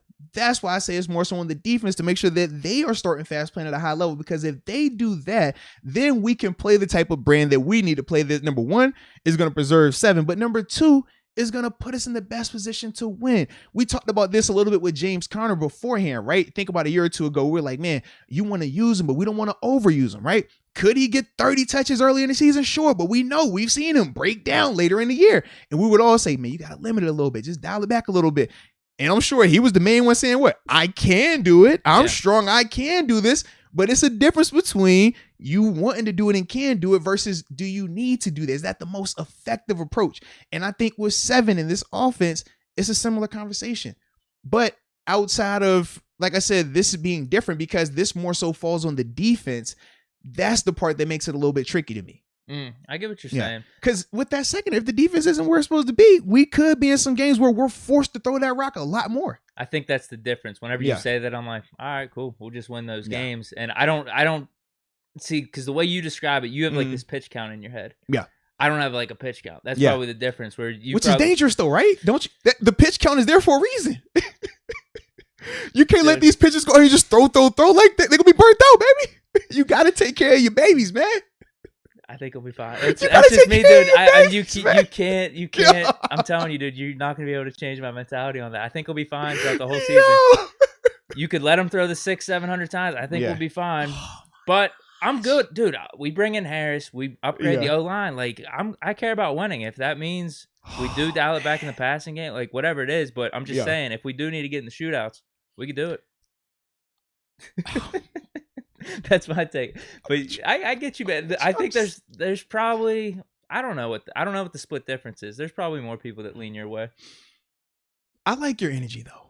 It's just how I feel. I just feel like that leaves us with a sad feeling come January. And I don't want that sad feeling. We've experienced that sad feeling a lot recently. In fact, I think it might be because I met you. We were winning a lot before I met you. Then past 3 years, man, what's going on here? Deke, are you the jinx? When I came to Pittsburgh, we won a lot. I leave, I come back, I meet you. Now all of a sudden we can't win. Podcast. I'm just, talk to me, Deke. Yeah, here's what I will say. I'm gonna ask the chat now that we think about it. And shout out to I'm gonna butcher your name, Arla92. Welcome to the upper room. I see you in the building. I butchered your name, but I'll figure it out later. I got you. But yeah, I gotta ask the people in the chat, man, because you might low key be the jinx. I feel like no, I have a good rebuttal for it because before we met was the 2018 season. And if anything, that was probably the unluckiest of the past. No, I can't say unluckiest because Ben going down with an injury in 2019 was really unlucky. But 2018, you want to talk about unluck. That was the Boswell kicks, the Juju fumble, the shitty call in the Saints game. That was all that stuff. We didn't meet that. But I was going to meet you, though. The energy was there. We met that season. Think about it. It was but it was still that year. It was that season. That counts. It was before we drafted Devin Bush. So you're saying it wasn't the new It wasn't. Year yet. It was that year, bro. That falls on you. We're going to see what the people say. I asked about you. We're going to see what they say, man. Because I'm feeling some type of way right now, man. I hope they don't turn on me. Because I don't think I am. I mean, that'd be devastating for me. Like, what do I do then? We're going to find out. I hope it's not you. I'm nervous. If it is you, we're gonna have to like crowdsource and group think this thing and figure it out, right? Well, we talked about the people that are subscribed and watch this. They're pretty creative. So we'll see what they come up with. Absolutely. Well, and shout out to David. He had another bright yellow. Is that yellow? That's super bright greenish? That's gold. I think that's Steeler gold. That's Steeler gold. Shout out to the Steelers. It kind of matches the top heading. Right? I think I took that Keller directly off the Steeler logo. See, that's why I like you right there, man. I like your details right there, man. So David says, definitely has to be a balance. Breeze and the Saints were a good example of what we should do. Not saying Ben can't throw 30 plus a couple games, but it can't be consistent. It just can't, Deke. LOL. Shout out to David again, man. I'm about winning these games, man. So it's Deke and Dotch. Y'all know how he does it. Yeah. I'm just about winning games. So whatever it is that wins us games, I'm good with that. All right, let's see what they said. All right. Deke is not the jinx, but he is the father. Whoa, hey, Deke. Whoa, wait a minute, Lord, Deke, talk to me, Deke. Rod said you got kids out here in these streets. No kids. All right, Lord, you made me nervous. Oh, and it's Bearilla. Oh, like Barilla. Okay. Thank you for that. I appreciate you, Barilla92. Welcome to the upper room. I love it. All right. Clyde says, nah, Deke is not a jinx. Okay. Oh, Sean says Randy was the jinx. Shout out to Randy Feekman. Man, he can't even get up out of here. Yeah, did he come 2018? No, he can't. He was here when I got here. He got promoted later on, but he was here when I got here, man. No, no. What I mean is he became the OC in 2018. Was it? I think it was. No. Yes. Yeah, was it? Yeah. The offense looked good in 18. It did. That's what are when we Ben talking led about? the The league offense in looked good. passing yards. But what I'm saying is, shout out to Randy, man. What I'm saying is that's when all the unluckiness happened throughout the team. No, I'm not talking about the offense, but that's the fumbles, the missed kicks. But no, the fumbles weren't unlucky. The fumbles, that was bad ball security. Because we've seen that multiple years. The missed kicks, the bad calls by the refs. Nah, that happens all the time, man. Stop it, bro. Stop it. They were egregious. We not. Come on, we're making excuses, right? No, the Saints game was egregious, man. We're making too many excuses, That was our man. game to get into the playoffs, and they just, I don't know, man. But what about the games before then? You said that was the game. We could have won some other games earlier. Well, those were all the missed kicks. The Raiders game was a missed kick. We missed a ton in that Chiefs game. We came back and should have won. I think. No. We didn't miss a ton. That was the game they started out 21-0 on us, right? Or was no. But I'm telling you, we lost by like 4 or 5 points. I know that at the end, but that was the game they started out like 3. It was like they scored 3 in the first quarter. But we missed 4 or 5 points worth of kicks.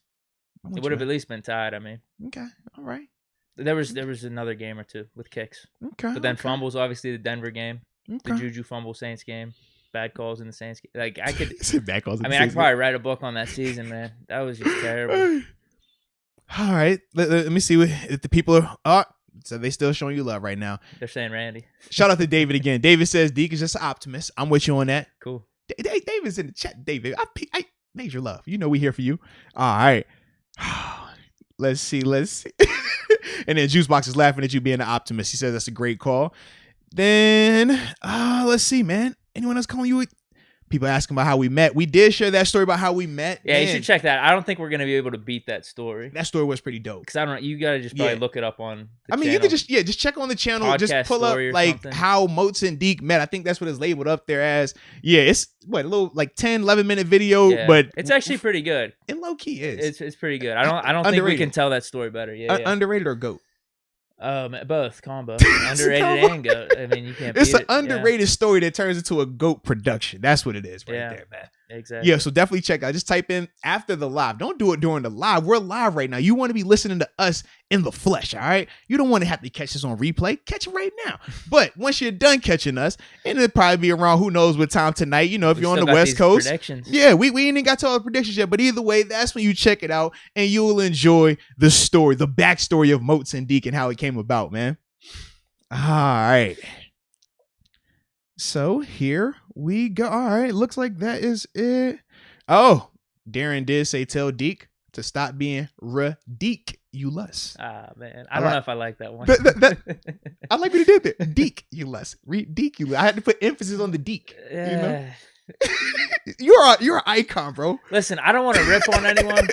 Because I feel like the people in the comments, the people that watch us, like we're all boys, we're all friends here. Mm-hmm. That was kind of corny. I'm not gonna lie. That was a little cheesy. All right. You work on it. You gotta work on it, baby. You gotta work on it. It's no offense or anything, but that's how I felt about it. I like it, man. I like it. Now, Vikesh is here for you. Vikesh says the podcast wouldn't be the same without you.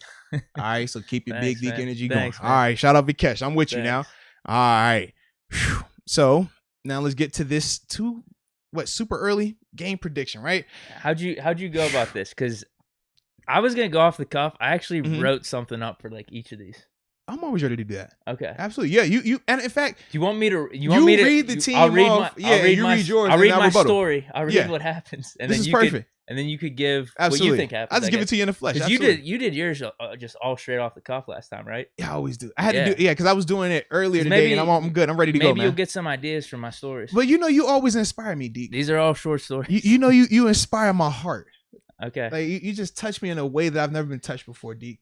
I appreciate you, bro. Damn. Like you know what I'm saying? You're a good guy. I try to be. All right. Bills, week 1. Oh, hey now. Bills' offense is explosive. Mm-hmm. But there's a weird offseason rush. Just things aren't clicking completely right off the bat. We see the potential in the Bills' offense. We see moments. Mm-hmm.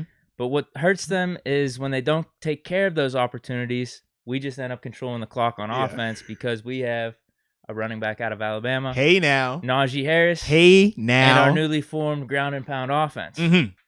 Ben hits a dagger at the end on an out route to Claypool, like a 15-yarder. There's about 5 minutes left in the fourth quarter. Well, what's up then? Steelers win 28-24. Oh, you greasy with it. I like when you talk like that. That's what happens week 1. I like when you do that. Yep. Okay.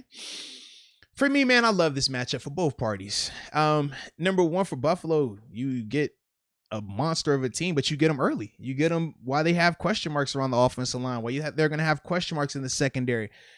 That part I like for Buffalo. Rush defense a little bit. Oh, you're talking about I'm just saying like both parts. I'm gonna break it down for you. Okay. So I was saying I like the Bills aspect of it because they get to see a tough team like Pittsburgh, but they're catching Pittsburgh early on in the season before they figured out the full offensive line, right? Because we said, man, we can see a combination, right? We haven't. We're this is gonna be the first time really seeing the secondary, the new version of it. So for Buffalo, you're excited about that, right? But then if you're Pittsburgh, you're hyped because number one, you're bringing back a lot of people. When you have a team that is able to bring back the people that they brought back offensively and defensively, typically you're able to start faster. Typically you don't have to deal with the crazy uncertainty of this new guy, or Cleveland, for example, having 9 potentially new starters on their defense. Like, that's a ton to deal with. Pittsburgh's not going to have to deal with that early on. So even though I think that Buffalo will be the better team, I think that Pittsburgh plays better and gets it done now. Whoa. Yeah, I think they get it done, man. I think they get it done. I think we're big underdogs. Yeah, we are. Well, because I think if you look at Buffalo's team is legit. Offense, defense, special teams. They drafted well. They have a very complete roster. But it's just something about Pittsburgh. You know, they're weird like that. They get up for these type of games. These type of games where it's big opponents, not named New England, not named Brady. This is the type of team where, oh man, all the odds stacked up against them. Coach Tomlin thrives from a motivational standpoint. I think of every year I was here, we had some rally cry, 15 pounds of meat. Talked about how this was the year it would have been 16. I want to say we went to AFC Championship game. We had lost the 4 in a row, right? The Cowboys game.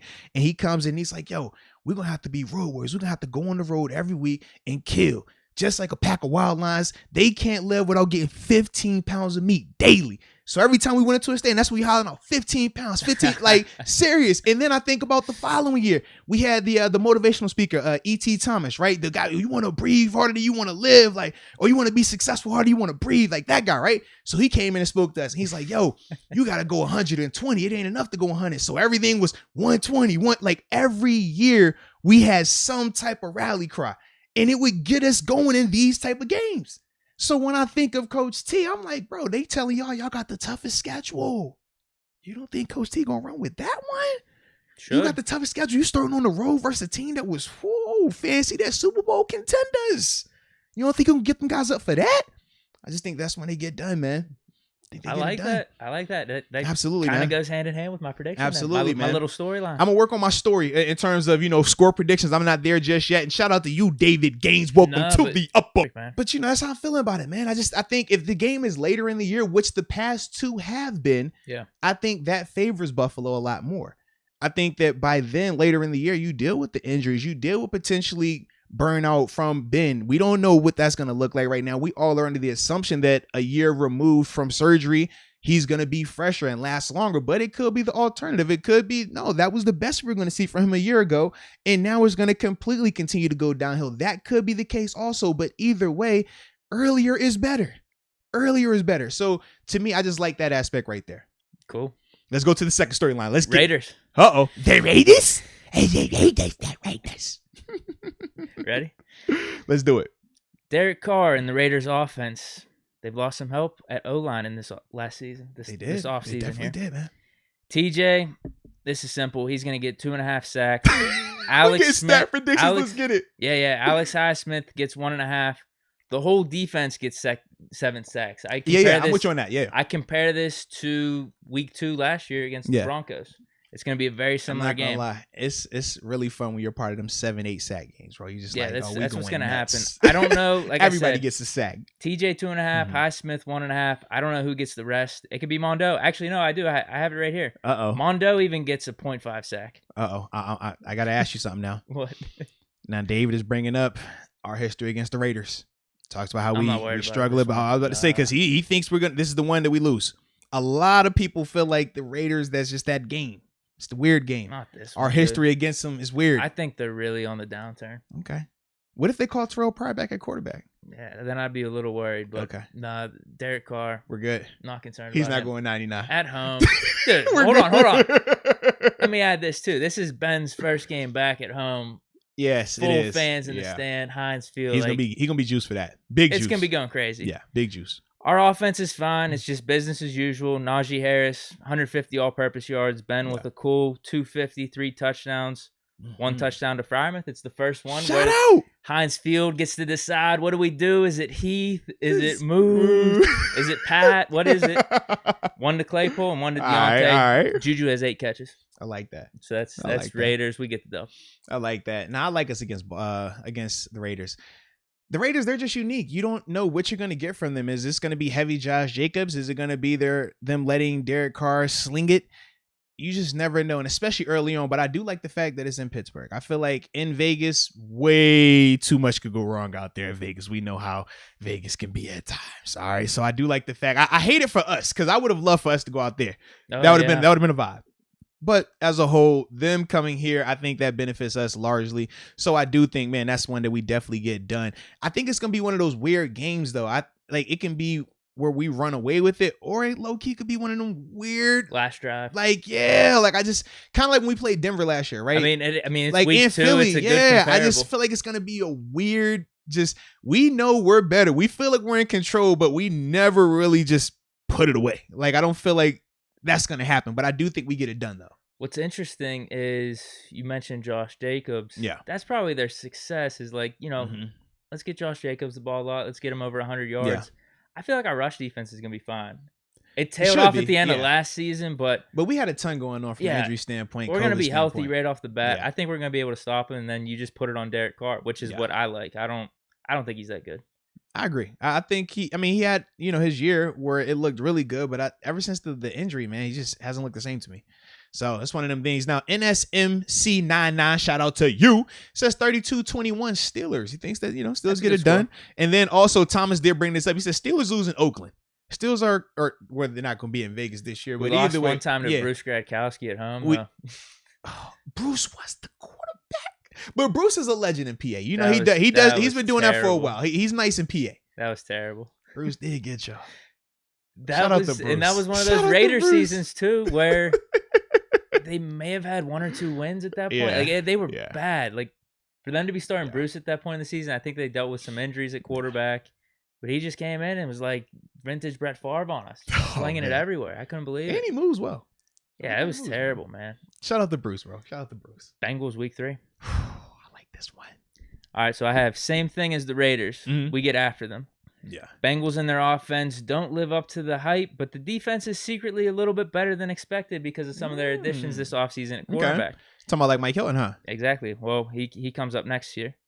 Mike Hilton should have had a pick, but it was too much of a laser and a fastball off Ben's arm. Oh, it's so strong. It was. It's because it went right through his hands. They call him Robo Arm now. That's what I heard. Yep. Yeah. And then the next play, actually, Ben does a little pump fake on an out route and gets a touchdown for a 40-yard bomb. A little teddy bird, huh? Can he go to Pat? Can he go to Pat, or is it Ebron?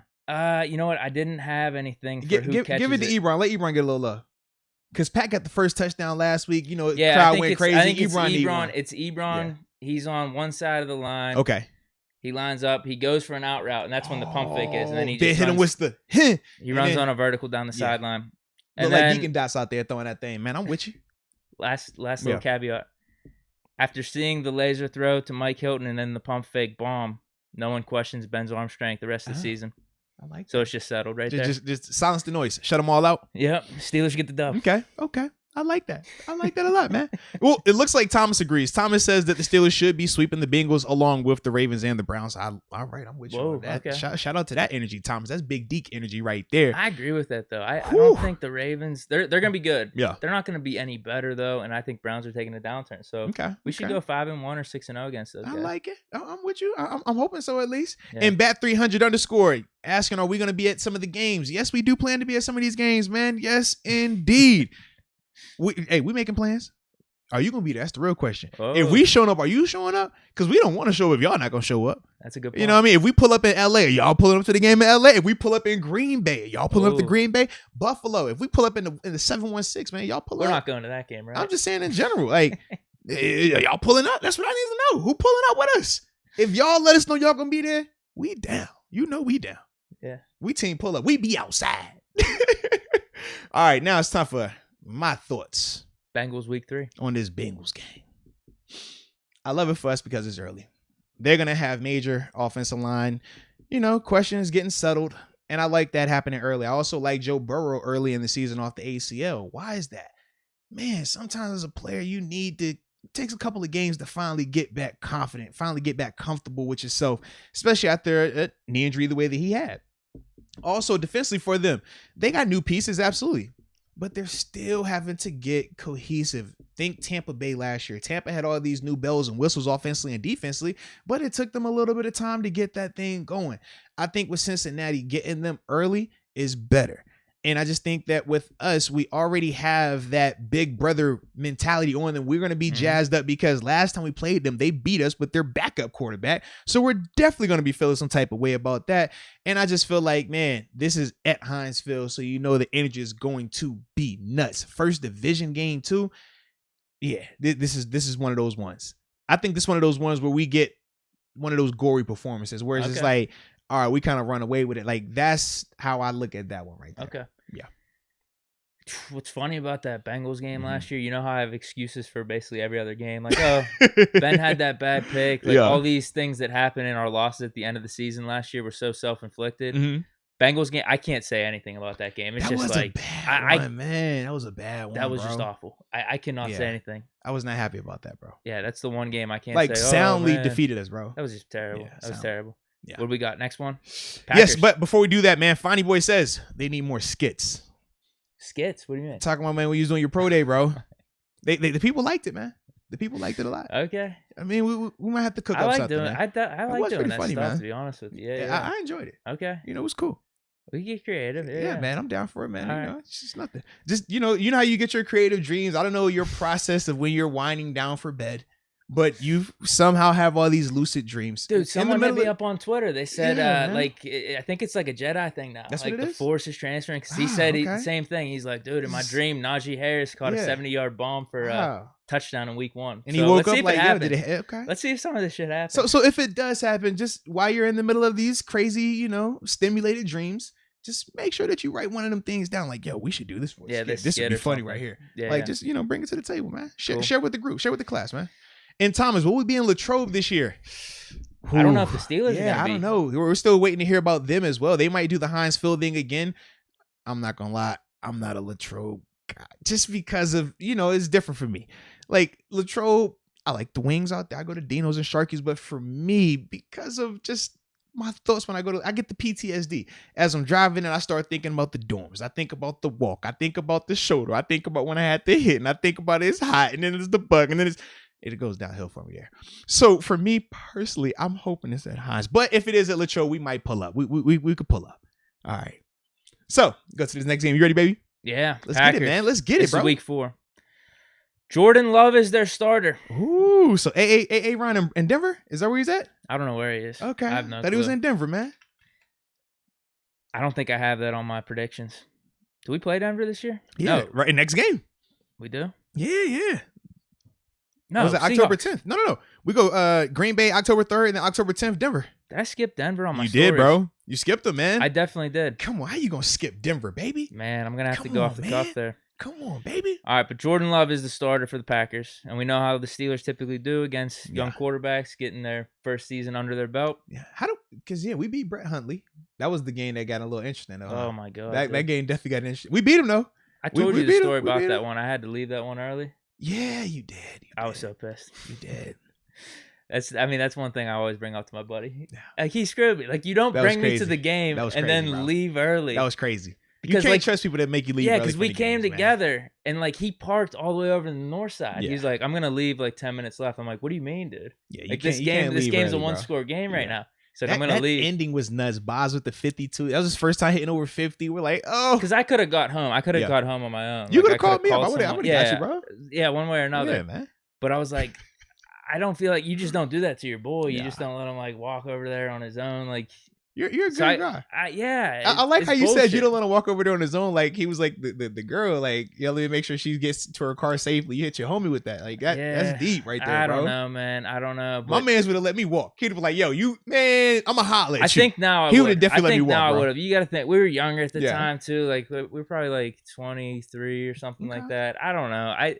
I was just like, I guess you got to be there for your boy. But Okay. I was pissed because I see what happened as soon as I get home with the highlights and stuff. I'm like, dude, we may have missed one of the best endings of all time. Insane, dude. It was fun. It was fun. I was so pissed, dude. Yeah, I was so fun. pissed. But all anyway, right, so we back to Green Bay. We're going Green Bay. Jordan Love, Green Bay. Jordan Love finishes the game with 112 yards and 2 interceptions. They pull him for his safety because TJ Watt is going completely off because this is in his home state. Absolutely. And it's a sunny day. It's a Mhm. beautiful fall day. The run game gets stuff. Aaron Jones doesn't have anything going on. He gets like 30 yards. Yeah. Pretty easy win. Najee Harris, 140 yards, 2 touchdowns. Ben with just 202, 2 touchdowns. That's all. Okay. Yeah. It's going to be a nice day. It's going to be a nice like day, it. though. That's one of the things you got to imagine as well. So I think about this game. I can see us. We're out there. Now, it's funny. My wife, her mom is from Wisconsin. Like, that's where people's at. We've been talking about this game. So I already can see it now. We're out there tailgating. Got, wifey and the fam out there. Me and you, we're out here. Still a Nation is out there. And in the middle of us tailgating, we're getting the people going crazy. You pull out the cheese head. I get the cheese head. You get the cheese head. We got the Favre jersey. And next thing I know, we just burn it. Go nuts. People go 8. We both take our shirts off. First time seeing both of us with the shirts off. It's just a movie. Whoa. It's insane out here. We don't have the Packers or Cheeseheads on, right? We No. get them. We just get them in, but we're not wearing them. No. So in the midst of us, because we get the people hyped before we go into the games. Anyone's been to the tailgate, they know we get a little lively every once in a while. So in the midst of us getting lively, I pull out the cheesehead, you pull out the Favre jersey, and we're like, yo, Favre. And y'all like, F you. And it's just going back and forth. It's crazy, right? So we set it on fire, man. And after that, man, we just get this chant. We go in there. Still a Nation fills all of our energy once we get into the stadium. You want to talk about skits? Maybe that's what we do. Someone at the tailgate, they throw on the Favre jersey real quick before we burn it. If you have an extra Bills jersey, you throw that. I got something every once. I got something in the closet, man. We'll replay the hit. Although it was with the Vikings, though. That's the problem. It's okay. It don't matter. They get the gist. They understand what the situation is. How about this? You wear the Steelers Moats jersey. Yeah. Then. Because if it's going to be the wrong Packers versus Vikings jersey, it might as well be the wrong jersey for you. We're going to make it happen. But that's going to be the energy before the game. So now once we get in there, they're going to feel our energy. It's hostile territory. They're going to all say it's beef, big beef, right? And we know how we respond in hostile environments. Jordan Love is going to be getting killed out there. Oh, so he's the quarterback. He is the quarterback because I have Aaron Rodgers being in Denver the following week. So with no Aaron Rodgers and it being Jordan Love, we getting after him. We hitting him hard. It's one of them games. You know how we had one of them games where it's just like, yo, this is supposed to be a good game, but nah, we kind of got up on them. Yeah. It's going to look like that. So, yes, I got us beating the Green Bay Packers. And it's a complete movie, man. We take over. Fourth quarter hits. We all terrible tell. Here we go, Steelers. Here we go. Ooh. Like, it's going to be having one of those type of moments going on. So, absolutely, I got us getting Green Bay with Jordan Love. Yeah, I think we're on the same page with that one. So, Broncos, man. I don't have this one written up. I know, man. And shout out to Thomas right here, man. Thomas said, how you sleeping on Denver, man? You can't be sleeping on Denver, man. Don't overlook them, baby. It's hard to read these schedules. I told you that. Yo, it is. And trying to find which one I wanted to look at for the show, I'm like, man, do I get because I saw the one you had earlier was like the media release one. I'm like, yo, that was too crazy. Then I get the Steelers one, but it doesn't have everything lined up the way I want it. It was, it's something like just make it cohesive. Just put a picture out there. Make it simple for me. All right, Denver then. All right, let's go Denver, man. Let's go Denver. So Aaron Rodgers. He's actually nowhere to be found. He's not doing Jeopardy. He really threw the curveball on everyone. What? He just disappeared. Yeah, he's up in Alaska. Wow. I don't know. He's like a hermit now. So he lost in the NFC Championship and then just disappeared after that. Yeah, because everyone thought he was going to do Jeopardy. Wow.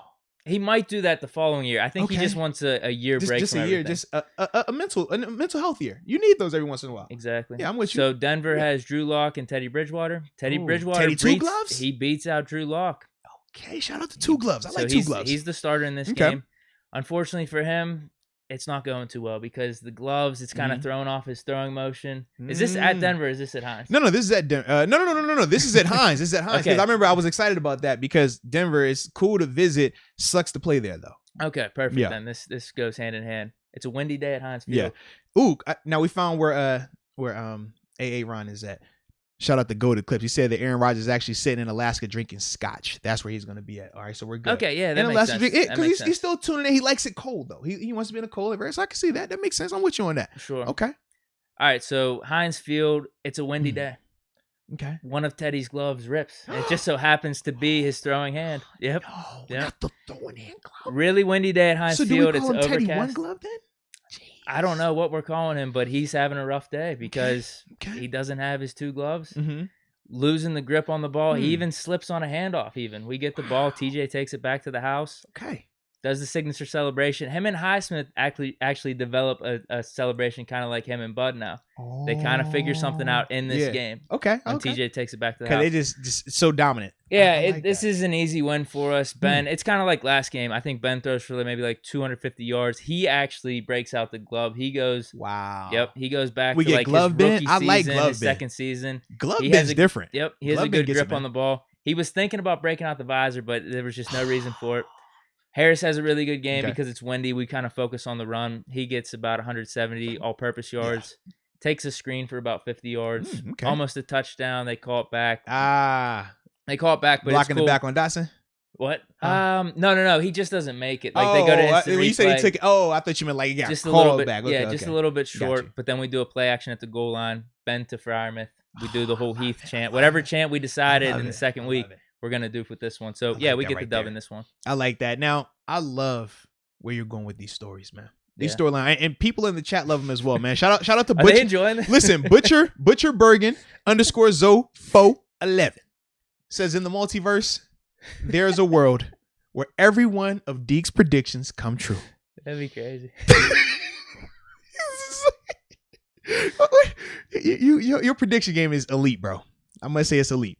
And I got to shout out to Kaleo. Make sure I said that right. Kaleo. Make sure I said, shout out to you. I don't be wanting to butcher your name. All right. But Kaleo says 2021 AFC North champs 12-4. I agree. With a depleted defense it's either going to be 13-4, 12-5. It's got to be one of those, right? Yeah. So they say 12-4 with the depleted defense and a one-dimensional offense. Now we have a run game forming to tire defenses and give ours a rest. I do agree with you on that. That's the best way to put it. That has to be the way to go, man. That definitely has to be the way to go. So you got Denver now. So on me.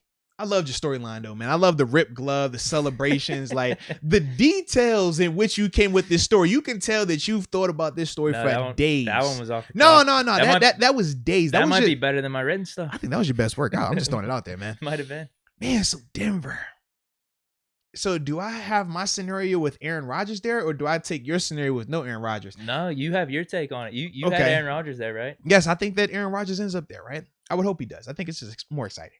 I don't think it really changes anything in the whole scheme of who comes out of the AFC, but as a whole, I think it would be exciting to see him out there in the AFC. I mean, with us, man. you'd get him versus Mahomes too. Yeah, I would like that. That would be a blast, man. Him versus Herbert then too, even. Absolutely. You would love that. I would love it. So in my multiverse, I have Aaron Rodgers as the quarterback of the Denver Broncos, excuse me. And with that being the case, I think it's exciting. I think we get a little bit of that electricity, that back and forth. But this is one of those games where the narrative becomes, who is the real GOAT? Who's the real better player, the better quarterback between Aaron Rodgers and Ben? We're talking. People are bringing my tweet back. People are bringing up your tweet. 7 is greater than 12. Then they're talking about 2 Super Bowls versus 1, but they're talking about a Super Bowl MVP and a regular MVP versus 0 MVPs. Like, it's going back and forth. It's heated. You're heavy on the social media all week. Okay. You're up there chest bumping, smacking the table. Like, you're letting people know, like, yo, Ben is your guy. And anybody that got a problem with it can catch you outside. Like, that's Sure. where you're at with it, all right? And I'm full on sport. I'm retweeting. I'm liking. I'm in the comments gassing like, yeah, big Deke energy. Get him one time. Taco me. Got him. Yeah. So we're going through all that, right? Sure. And 7, he shows up to the game. Now, I like glove 7. But it's early in the year. I don't think he needs to have a glove. You don't think it's windy in Nah. yours? I think it's a nice, just sunny day. Okay. You know, like little clouds out there, but it's a beautiful day. And from there, 7, he just goes out there and he starts doing his thing. It's early in the year. You know, early 7 can get freaky. Okay. Early 7 get just like a laser, just everywhere, man. And as this game is going back and forth, it gets to the fourth quarter here. Now it's kind of tight. Because Aaron Rodgers, he doing what he does. He over here discounting, so this double is checking, man, this is back 07 Yeah, Steelers Packers shootout when Ben had 500 yards. Exactly. This is the that game winner to Wallace. This is that vibe, Okay. right? This is that vibe. So they're going back and forth. It's getting nuts in the building, right? We're all losing our mind. Oh my God, I can't believe this. And Ben leads a touchdown drive, 2 minutes left, and we're like, yo, did we score too fast? Okay. Question marks defensively. Did we score too fast? Deke was over here like, no, we got to milk the clock. Don't do it. We scored too fast. And I'm over here like, yo, we got us, Deke. We good. Okay, defense is good. Defense is good. Now, early on defense, man, they get hit with a haymaker early. Little Phil flipping bomb. Like, oh, God, is it over? Like, what's going on? Man, it's one of them guys in the second. Why it's got to be Edmonds, man? All these other guys in the secondary. Why it's got to be Edmonds? Too. Don't put it on Edmonds, bro. Like, you are contributing to the problem here, all right? I know. And I like Edmonds, too. I just thought it'd be funny. So it's not Edmonds, all right? Okay. But one of these younger guys in the secondary, they slip up, all right? So now we're sitting here, we're on the edge of our seat. Man, what's going to happen here, all right? What's going to happen? Now we're lucky because we're up and they have to score a touchdown, not kick a field goal. And in the midst of that, they have to keep pressing. And with them having to continue pressing, you know who comes in and saves the day? Who? Quincy Roche strip sacked and win. Whoa. Whoa. I just wanted somebody to come in with a little spice, Yeah, for sure. Comes in on the rotation because after the big play, the guys Does are he tired get and they the fumble rotate recovery? out.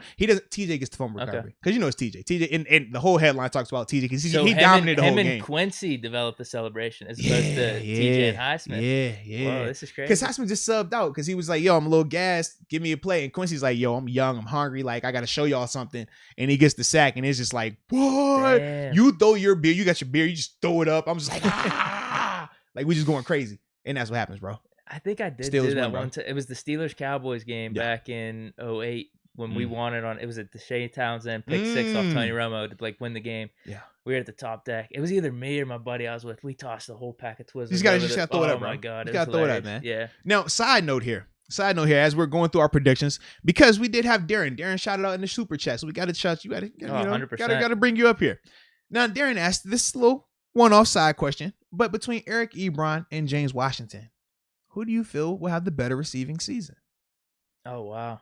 I think it's, oh, wow. Yeah, that's spicy. That's different. Just straight stats. Yeah, that's different. That's different. Because we do feel like Ebron's numbers are going to take a dip. I'm going to say Ebron. I'm going dark horse. Give me James Washington. I don't know if Washington's going to be on the field enough. I don't know if Ebron's going to be on the field enough. The argument's the same for Ebron then. Yeah. I just think he'll be in early enough to maybe get some stats. Or maybe the 2 tight end sets work in one way or another. Yeah. I just feel like James is going to give us a couple more of the big play things, like and that's going to make up 50 yards. Because that's was his MO last year. I mean, he would come in 1 catch 50, 1 catch 30, he was going to give you that, Browns man. Game, Washington game. So I just think that we're going to see more of that with Canada, more of that with the minimized passing in terms of less 30, less 40 reps. We're not doing all those passing attempts, but more strategic, more intentional design shot plays 4-7. And that's ultimately going to get us the Gotti numbers, get James the Gotti stats, and all of us are going to be winning, and we're going to all enjoy ourselves. Okay, fair enough. That's a good one. That's a toss-up. Absolutely right here. And Kaleo, I got to shout out Kaleo too because they just gave us another super chat. Got a shout out to y'all on that.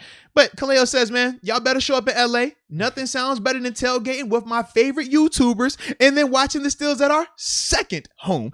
Very true, because anytime we're on the West Coast, that's Steelers Nation out there. We run that out there. Anytime we've been out there, it's been a movie. So yes, Kaleo, man, we pulling up. We down for the pull up. 100%. That's one of them ones. Like Chargers game, you put it on your calendar. We all got to be in the building, man, on one accord, man. It's one of them ones. Definitely. It's one of them ones, man.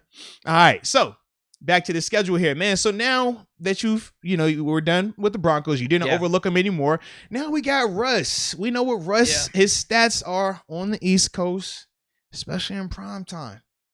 Talk about it, man. How you feeling right now? So obviously, what's your thoughts on prime this? time. Obviously, this one's going to be a good one. Returning to the scene of the crime, too. So you know how you had the shootout the last game, Ben versus Rodgers? Yeah. This one's going to be the shootout, in my opinion. Oh, Ben versus Russell Wilson, 300 plus, 400 plus yards for each of them. Mm-hmm. Yeah, it's just, what else do I have here? I guess that's it. I guess. It's just going to be a shootout, that's it? No.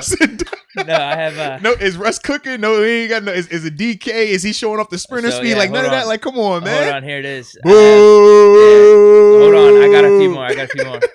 It's gonna be one of those ones. I see. I guess you kind of killed it a little bit. You gave me a little buzzkill because this was my big shootout. But it's gonna be one just like the Steelers Packers. Okay. In 2007, we look back on the internet where it's like, holy hell, I can't believe I watched this game. This was an insane game. Just like an NFL classic. No, I'm with you on that. So here it is. It does have the making for that, though, man. A lot of star power on each side. Obviously, we got the names. We got the receivers. They have the receivers. Mm-hmm. Claypool emerges out of this one with more yards on the season than DK Metcalf. Oh, at that time of the season. Yeah. At that time Which of is the season. Going to be huge, man. That's big. People, the comparisons are going to be running rampant. Steelers get the dub. I like this. Now, this is that one where I really had to soul search here because everything points to Russ. Every time I pick against Russ, he wins. Every time, especially of lately, the Steelers have played Russ. Russ finds a way to win, home or away. He gets it done.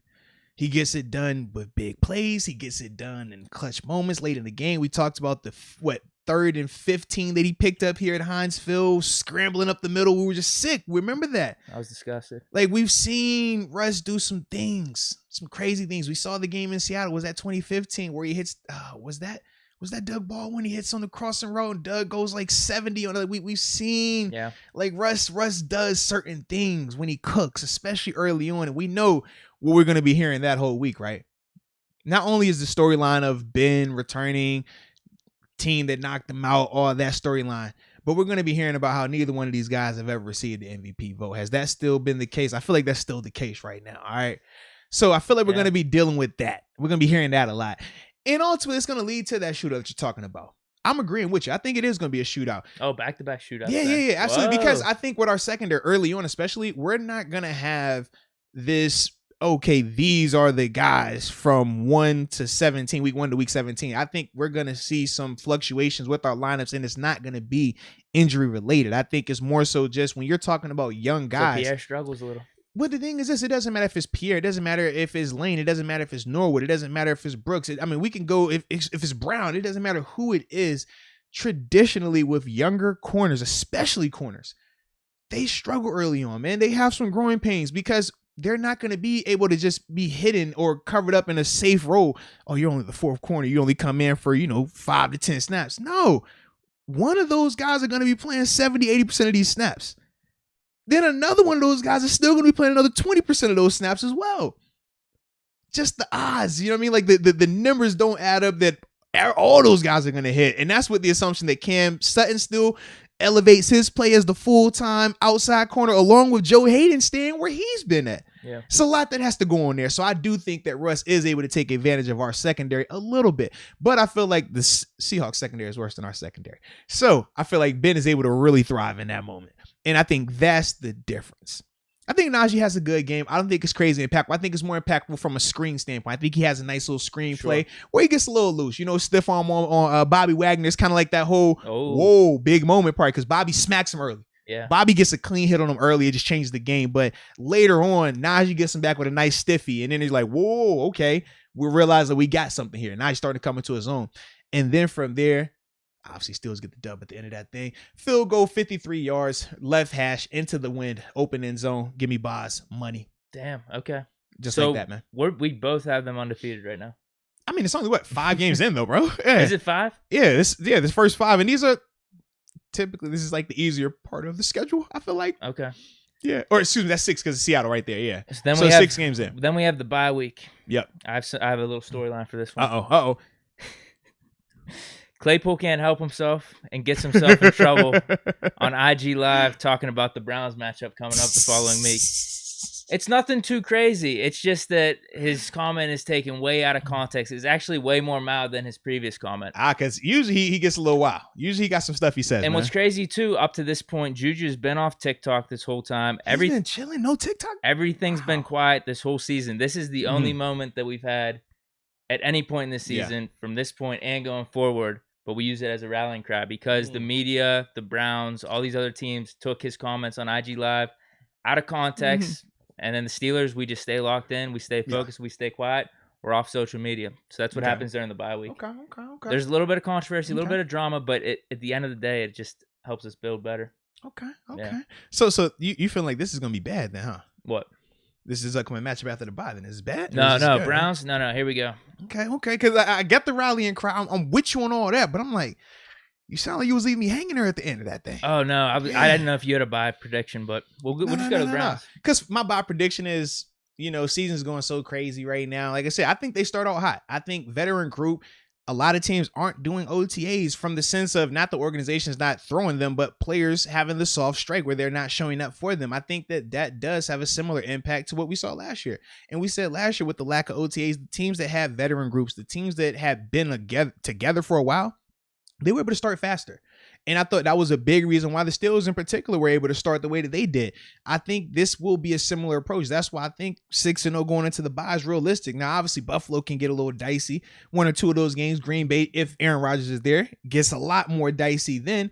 But outside of that, I like it. So I think going into the bye, man, we over here like, yo, we finna live it up. We all taking in-season trips, sand on our toes because we just feeling like championship. We ready. Like, that's the cry right now because everybody's looking so good. Okay. And then we get to Cleveland. So continue. On the road, tough environment. Very tough. Everyone's amped up for this one. And they're standing the whole time, too. There's a twist, though. Yeah.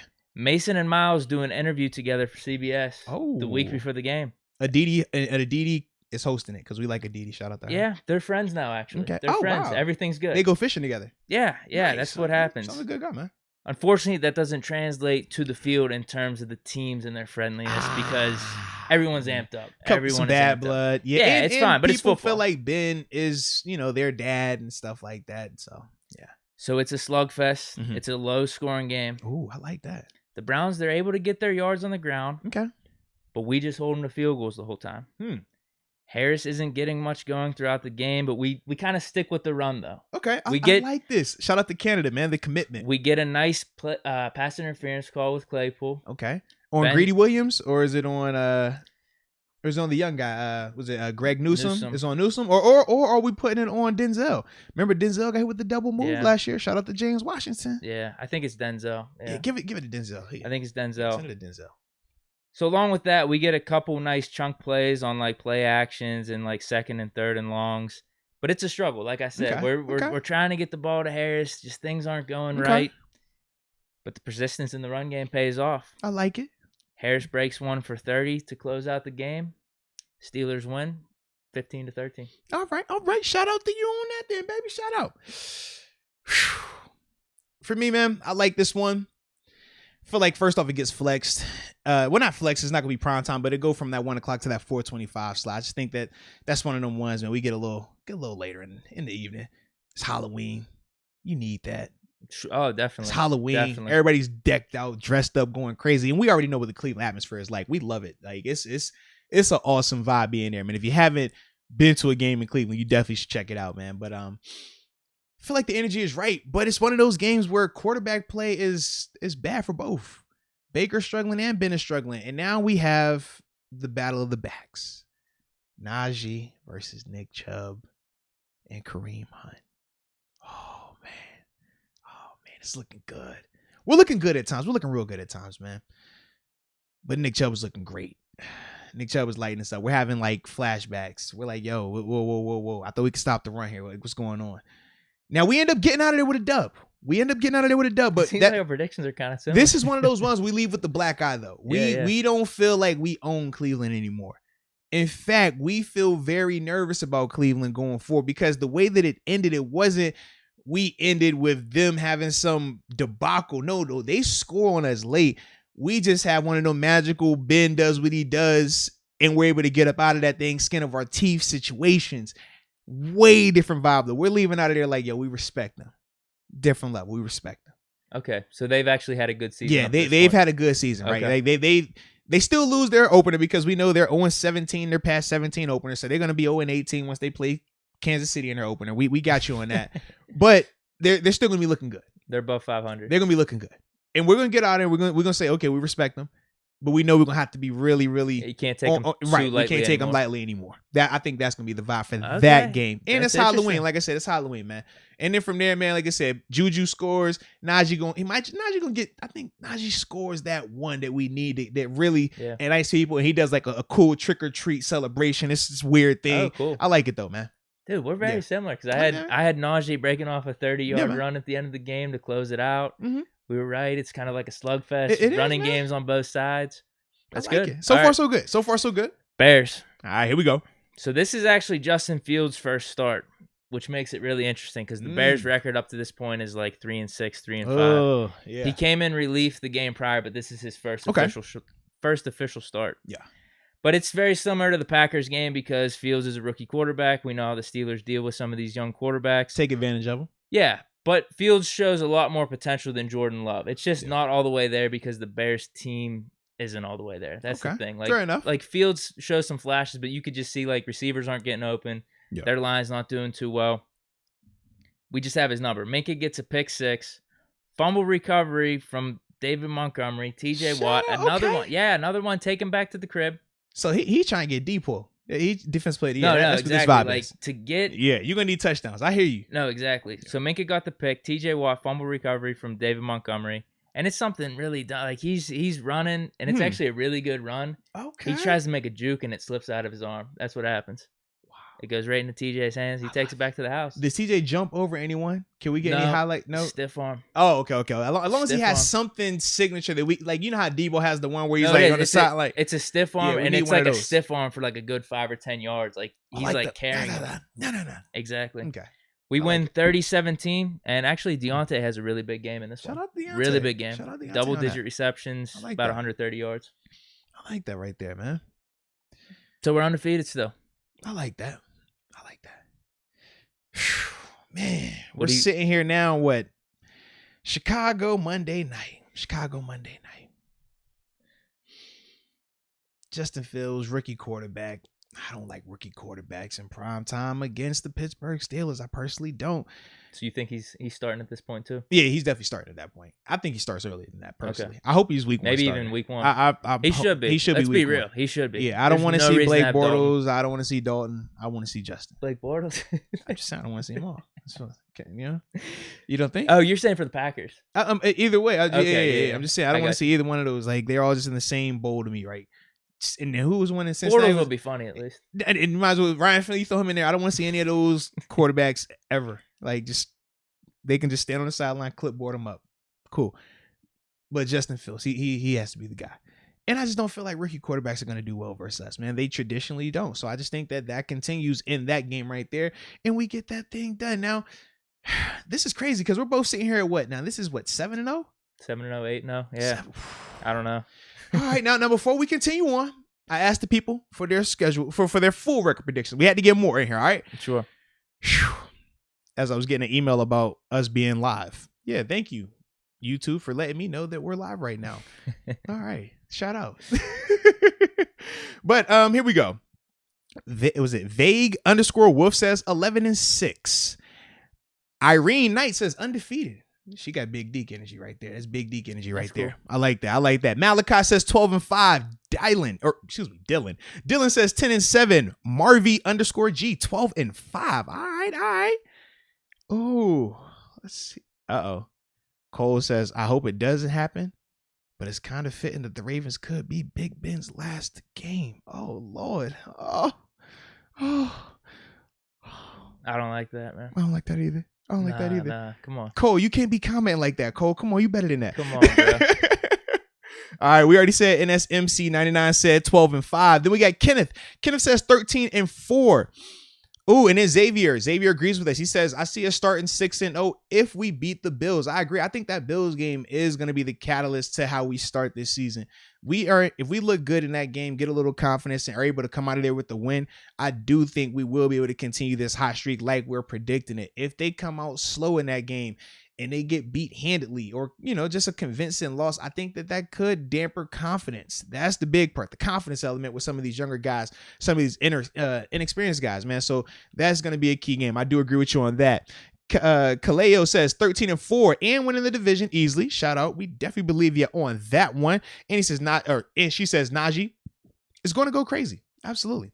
And we're going to have a top 3 defense. Oh, cool. Yeah. I like that. We need defense. I like the sound of that. Absolutely. Now Butcher says 13-3-1. Browns tie us at Heinz Field. Oh, don't do that. We don't want no overtimes. No ties. We're good on that, man. No, we're good on that. All right, Rod. Oh no, that's a score prediction. All right. Let's see before we continue on. Oh, Daniel says 10-7, maybe 11-6. All right, Jamie 11-6. Ooh, straight Ace. Thank you for that, straight Ace. Straight Ace says 10-7. Really? You have no faith. Talking to everybody that's been saying 10-7. I'm with you on that, man. Get your faith up, right? I'm saying over 12. There we go. I'm saying over 12. Central Leah 83 says 12-5, and then still 22 Ice says 11-6. Man, these YouTube names, y'all are creative with how y'all write these things up in here with numbers and letters and capital. I'm over here like la la la la. All right, then we got Matthew. Matthew says 13-4 or 14-1. Whoa, we missed some games right there. But all right, I like that. And then Jimmy says 14-3. All right, Juicebox 32, realistically 10-7. And then John, shout out to John right here. And John says 13-4. Says we lose to the Bears, Chargers, Ravens once, and Browns once. What? All right, John, shout out, baby. Yes. And then Salty Highlight says 10-7. Or I already said that one. Excuse me. 13-4 if our run game is fixed. All righty. All right. And Element, you're right. People are really sleeping on the Steelers. Like, what is going on here? This is crazy. I'm with you on that, man. They really are. Ye who have little faith. All right. So now we're outside. We're past the Bears week. We're going into this matchup against the Detroit Lions, November 14th at Heinz Field, 1:00. Is Jared Goff the quarterback? Yeah. Okay. So here's what happens. Okay. People, they're predicting the Tomlin loss here. All right. Because Lions, they're really bad this season. But Charlie Batch isn't that quarterback for them. They're only good when Charlie's their quarterback. You know that. Yeah. Goff has been pedestrian at QB. He's not the reason they're bad, but he's not the reason they're good either. Yeah, they're just an overall bad team, but it's kind of like the Jaguars game last year. They could be sneaky decent at time and put up like a competitive fight. Yeah. So we just can't keep our guard down with this one. True, because Jacksonville did. They low-key had us. They took us there. We didn't want to go in there. This game between the Jaguars game and this one is that we have a nice running game established. Very true. We need that. It's never in doubt. The backups come in the fourth, and actually, Quincy Roche makes Penei Sewell look like a fool with one of his counter moves. It's not a sack. He gets close to the quarterback, and you could see how powerful the move was. It was dope. So we felt like we had one. Okay. The highlight gets played on the check down. Okay. It's 1.1 million views, and the caption reads, "Steelers are an outside linebacker factory," with the emoji with like kind of the flush face where it's like, okay. That's what happens. Okay. Steelers win. I like that. All right, now let's go to the comments before I read mine off. John Doe says losing to the Lions is like, no. And then Salty Highlight says we are destroying them. All right. Okay. Okay. And shout out to Cole. Cole, stand up for yourself in the chat. I see you standing up for yourself. Being realistic doesn't make you a fake fan. Cole, I'm with you. Dig it, Cole. Y'all stop picking on Cole. Cole is our friend. Cole is in the chat every single time. We like Cole. If Cole says that's the prediction, then let Cole live with his prediction, people.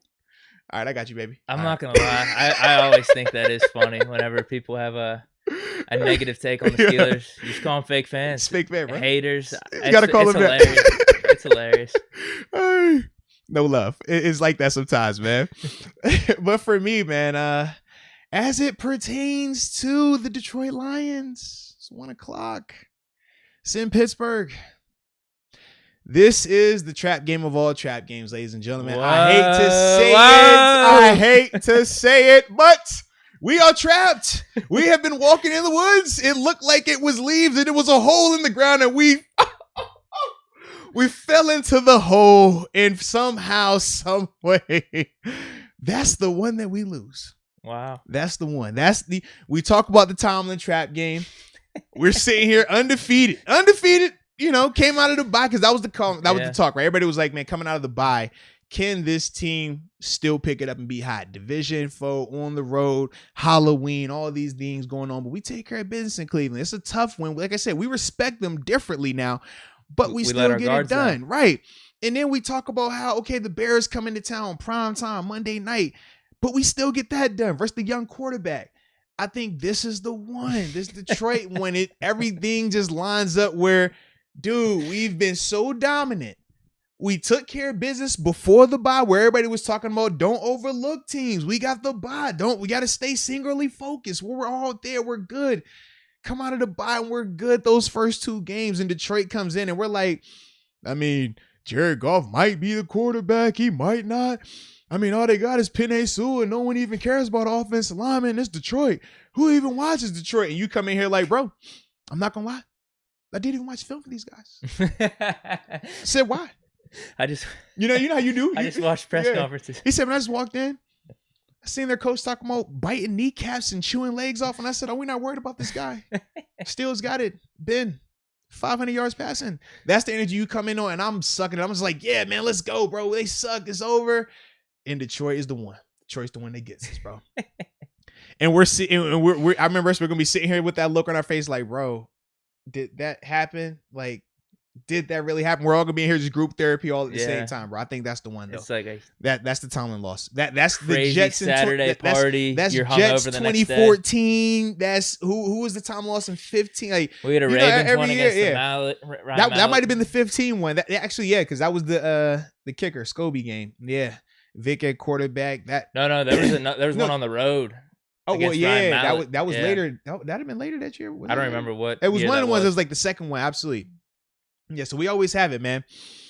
You're saying that's the one, though? I think that's the one, though, bro. Damn. I think that's the one, unfortunately. We're all going to be in here just hugging it out like, bro, I'm sorry. And you're going to bring it up. You're going to say, bro, you remember that time you said that the Lions were the track? And I'm like, no, I did. And everybody in the comments going to call me the jinx. And that's how it's going to happen, bro. Okay. So I think that's the one we lose, bro. Okay. Yep. But do we bounce back is the question. So we got the Chargers. So we got the Chargers now in LA on the road.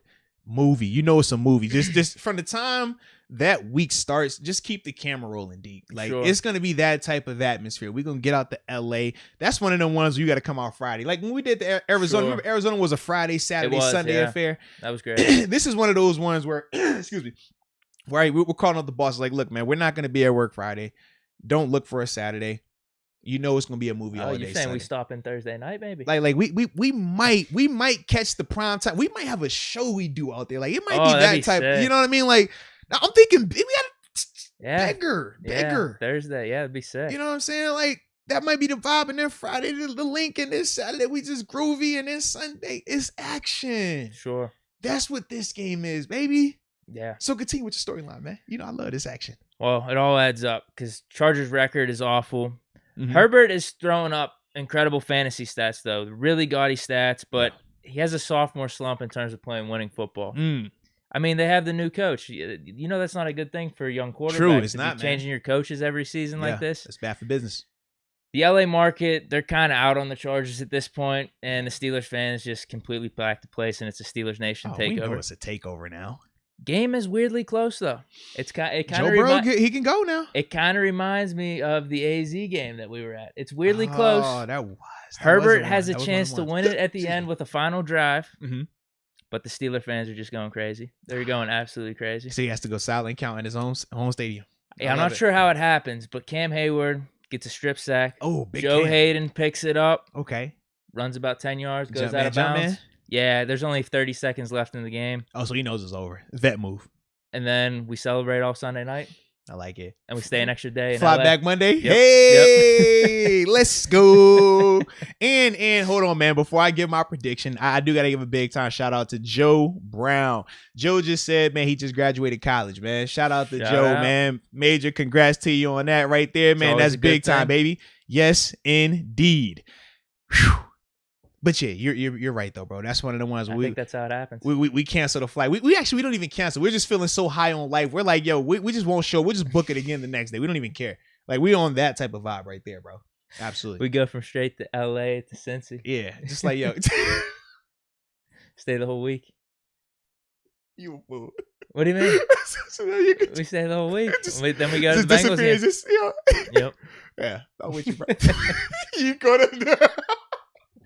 It just happens like that sometimes, bro. Yeah. We just stay out there, bro. Who needs to come back? We just, Yeah, there's no reason. I'm with it. I like it, man. So yeah, that's definitely one though that I feel like, man, we take over that whole weekend. It's just a home stadium. It's a home stadium for us. It's black and gold, right? I do think this is going to be a really good game, actually. Though I think that Justin Herbert, man, he's doing his thing. But by this part of the season, our secondary has come into a rhythm here. We kind of got our rotation. We're comfortable with the way that we're playing. Our pass rush situation is settled. Like we look good. O-line looks good. So even though it's a good game and they will put up points, I think this one that we still, even though it's going to be higher scoring, I don't think we ever feel threatened in it. Okay. I think we're in control throughout, but they just continue to stick around because I think that they're going to be a good team. Now, this is also with the premise that they're a healthy team. We've talked about star players that they've had. Derwin James hasn't played in a snap in 2 years. Like guys like him, are they healthy? If they're healthy, I think this is even more interesting. But as a whole, if Justin Herbert's out there, I think it'd be a back and forth game. But as a whole, we're in control and we get it done. It's a good point. Their receivers have always been hurt too. Like absolutely. Keenan Allen, Mike Williams, those dudes get hurt. So that's my thought with that, man. But we definitely get it done though. All right, so we go from LA to Cincinnati. On the road again. Ever since that week 3 game, the Bengals got hot. Yeah, hot. They're sniffing around 500. They spicy. For that final wild card spot. But this is where the Steelers let the Bengals know they're still the big dogs on the block. Oh, that's what we doing. Okay. Ben throws for 350, 3 touchdowns. Okay. It should have been 4, but the refs make a shitty call in the back corner of the end zone. Yeah. Deontay Johnson catches it. It's clearly a catch, but they're just sticking with their call. James Washington, going back to what you said about him, he has 2 catches for 2 touchdowns. Okay. One's 43 yards, and another one is 17 yards. Okay. Harris has 90 yards on the ground, 5 receptions, 46 yards, and 1 touchdown. I don't know why this one was weirdly descriptive, but super descriptive. That's what happens in this one. Super descriptive. All right, so now we're on the road again. Cincinnati, 1 o'clock. We understand what that game is. We know how nasty it gets every once in a while. But it's spicy. I mean, that's what we want. We want those type of games where you get storylines. We want those type of games where you have the escaloozer, right? The little escalator they all get on when they catch an L. We like that. We just wave at them like, y'all suck. So I do like all of those storylines. But I feel like this is another one of those ones. Wow. On the road. That's the one because it's on the road. And remember I said I like us getting them early before they kind of get everything situated. O-line gets situated. Defense gets situated. I think that now those guys are situated. I think that now Joe Burrow, he's over here looking nasty, hitting Jamar Chase, T. Higgins, Tyler Boyd. And remember, somebody asked us in the comments a while ago. They were like, yo, how do we match up secondary-wise versus those guys? We don't right now. And that ultimately is the thing that gets us. Damn. Just down the stretch, we don't have enough answers. Think Buffalo second half. Their O-line's good enough at this point. Like Buffalo second half last year, right? The O-line in there was good enough that they were able to exploit some of us on the back end. That, I think, will ultimately be what's going on, and that's one that we unfortunately drop. It's going to hurt my heart. You think Joe Burrow really comes into his own this year? I do. I feel like healthy Joe Burrow, because he was coming into his own last year before he got hurt. We talked about that, man. What he did against Tennessee, we were over here like, whoa, like, still, he looking good. He's looking legit. Then, obviously, he got hurt. I just think that, man, he's healthy throughout the year. Confidence is through the roof. And ultimately, that team rallies around him. And I think that's the one that they get us on, man. Damn. I think they get us on it, man. So we got the AFC North again with the Baltimore Ravens next game. Uh-oh. Unless I'm missing something. No, you're okay. Here. I got you. You're good. Oh, man, I wrote a long one for this one. All right, Ravens. It's like a whole paragraph over there. I see you did. Yeah. Essay format, too, man. Double space, Times New Roman. Dang, 12 and 5. Well, I see you. All right, Deke. What? Essay format, baby. Your English teacher would be proud right now, man. Ravens aren't really living up to the hype at this point in the season, but as always, they're a formidable opponent. Okay. This one is a Tucker versus Boz field goal battle, with each team only scoring one touchdown apiece. Uh-oh. Lamar drives it down. Lama. Tucker makes a field goal to go ahead Okay. by 1 with 53 seconds left. Okay. People are yelling about Tomlin's clock management issues. Don't they always? But how Tomlin did it is we still have one Okay. timeout left. So he didn't waste all the timeouts. We still have one timeout, all right. 53 seconds left. Okay. Just enough time for Ben to hit Freiermuth on a seam up the middle for 30 yards. I like that. We called the timeout. We passed to Juju on a quick slant across the middle. It's incomplete, though. Oh, so now we got second down. I feel like I'm listening to the game on the radio right now. You're like, oh, it's incomplete, though. Pass to the right to Juju, sidecar left, gun right, trips left. Oh. Yeah, I really got into this game, man. You did. I'm just like, whoa, all right, let's go. Keep it going. Keep it going. We're at the Ravens 45. Ben drops back, shakes the defender. Okay. No one's open downfield. Is he running? No. Oh. Shuffles it to Harris, Okay. who breaks a tackle by Queen at the line of scrimmage. So, like, if he it's a big moment then. If he just would have wrapped him up, that could have been game over. Big moment right here, man. But then he gets it up to the 33-yard line. So a double-digit gain right there. Yeah. We hustle up to the line. Quick spike. 10 seconds left. He didn't go with the fake spike either. Okay, I like the quick spike. Yeah. Okay. Boz. He's lined up. 55? Can he be from 55? The snap is good. All right. Snap is good. He goes good. to kick it. Kick is good. It's up. Kick is money. It's money. It's looking good. Boz is like Drake. He don't miss. But it fades a little bit. Whoa. Upright. Hits the upright and we're good. Hits off the post. There it is. We're good. And it clangs in. We're good. Field goal is good. We're money. Everyone is celebrating like the game is over. There is a couple seconds left, though. Okay. Either way, it's done. It don't matter. Yeah, it's done. Harbaugh gets pissed, and then he wants to delay a game penalty. He's flipping out about it. And then we hear him complain in the press conference afterwards. Good. So that's the Steelers-Ravens game. I like that. Funny thing is this, man. I'm more worried about Cleveland and Cincinnati, that second Cincinnati game, than I am with Baltimore. It's weird. I just feel like with Baltimore, with Lamar at quarterback, even though they've had their share of wins, I feel like we just have their number. Sure. If that makes sense. Like, I just feel like... What is he at? Does he have 6 picks against us? We just match up really well with Lamar at quarterback. Now, when you talk about the other guys they've utilized, that's when we've definitely struggled. But as a whole, I just feel like he doesn't scare us. And you hear how Coach Tomlin even speaks when he talks about playing against Lamar. You respect him, but you don't fear him. Whereas a lot of teams fear Lamar in terms of how they play against him. I just don't think that that's scary to me. I think that Ravens are going to win a ton of games and be a really good team, but they just don't scare us the way that some of these other teams do. I just don't think that their style of brand is going to, have that type of thing, that type of impact on us. So sure. I'm with you, man. I do like this, man. Now, my storyline isn't as elaborate here. I wish it was. I was really in detail on the fourth quarter there. Listen, man, when you hit me with he throws the slant to the right, it looks complete, but it's incomplete. I'm like, dang. And he's like, he looks like he catches it. Oh, and he moved him out of bounds up. All right, going to receive that. Oh, okay, here we go now. Oh, like, I was over here getting going, like, dang, going. Like, I was there. Like, I could just hear Billy in my ear. Like, it just felt right. I could see the game, honestly, playing out. It felt right, bro. Because it's nighttime. Could you see it? Absolutely. It was nighttime at that point. I could feel it, man. Like, it was good. It was a vibe. But yeah, man, back to Baltimore. Like I said, they don't scare me, man. I think this is one of those games where we just, even though they will make plays, we control Baltimore. We control that matchup. We keep Lamar contained and ultimately make him have to throw the ball. Now, I do think Rashad Bateman, him being there, gives us a new wrinkle, has some success, shows what could happen if Baltimore, took that approach in terms of wanting gets 40, to utilize yards. him. Right. But you could just tell, like, they don't really know how to use him, and Lamar isn't able to really show his full potential with Rashad. And that's ultimately why we're able to take advantage of that game. And Al being at right tackle, TJ is just... Oh, I forgot about that one. TJ is kicking so much. He didn't hurt his hamstring. He didn't kick so much. He didn't kick so much. His hamstring got pulled and he got hoarse from all the screaming. Like, he takes a couple of days off. It's one like, it's just over. We're just like, TJ, stop, TJ, you're killing this man. Like, it's over. You know what I mean?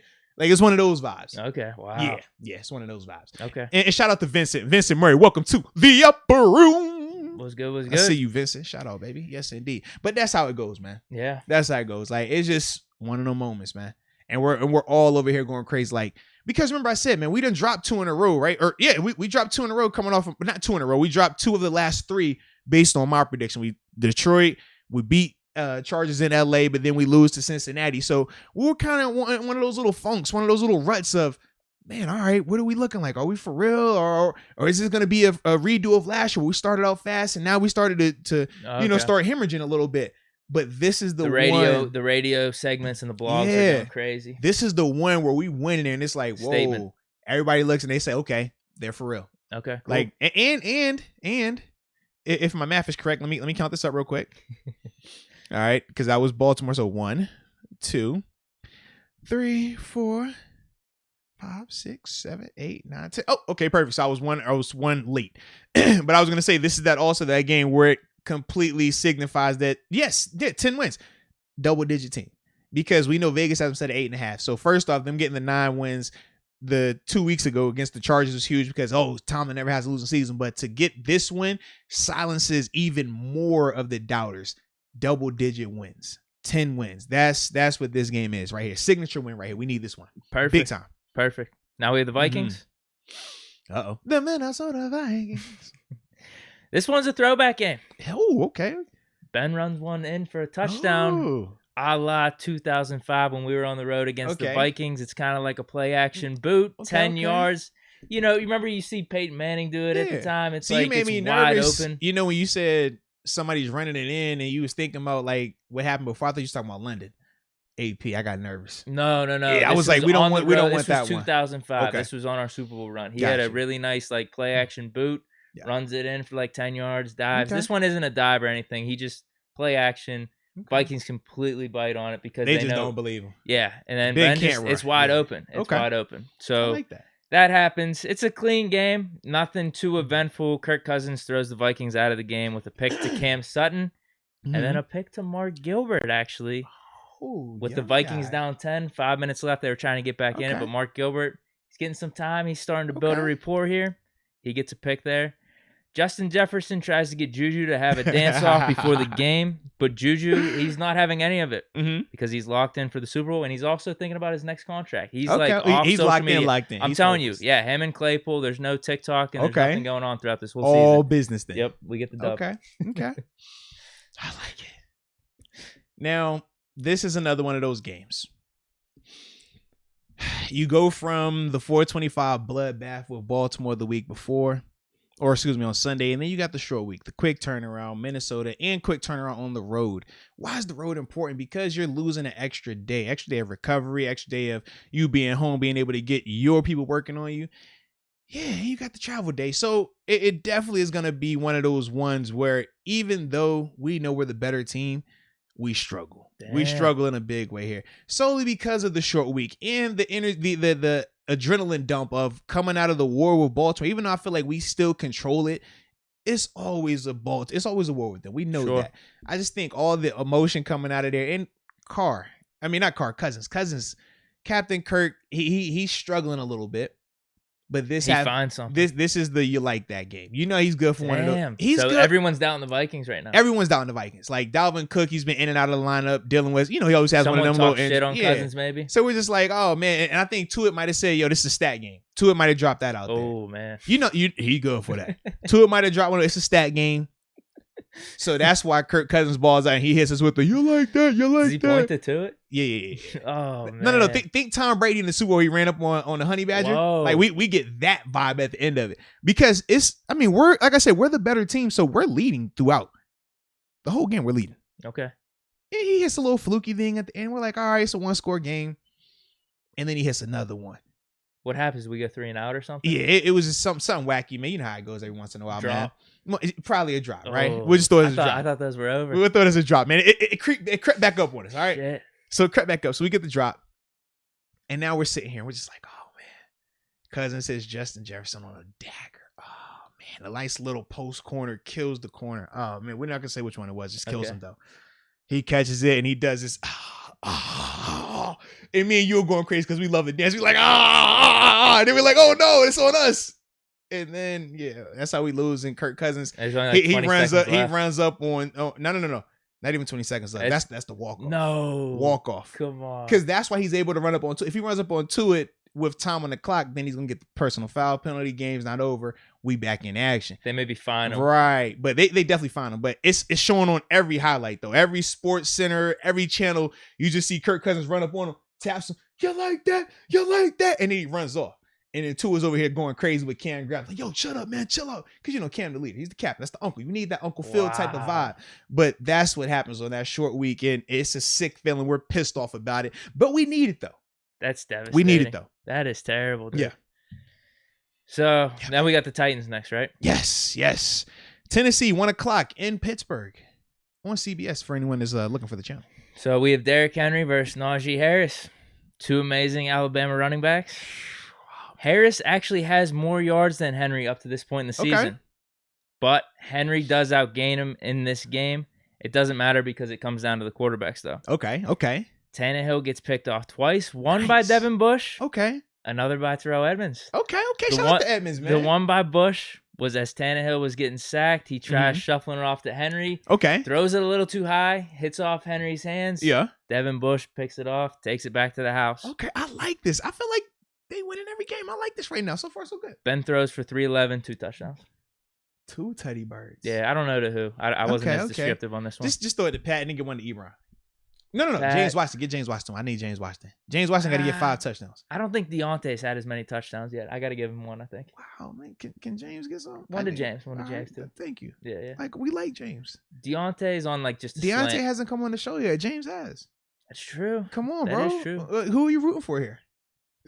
They both get one. All right, cool. I could see Deontay. Honestly, in this prediction, after this game, Deontay comes on the show. Oh, we gotta wait all the way that long for him to come on the show. Yeah, we get some good guests though throughout the season. Oh, okay. Like, some really good guests. Not saying that like Deontay is like second tier guest, but we just have a lot of good guests, and we're just like, because the show has been growing. Shout out to everybody that's been helping the show grow. But yeah, the show is growing, so people are we're gonna be over here like we'll tell y'all when y'all allowed to come on the show.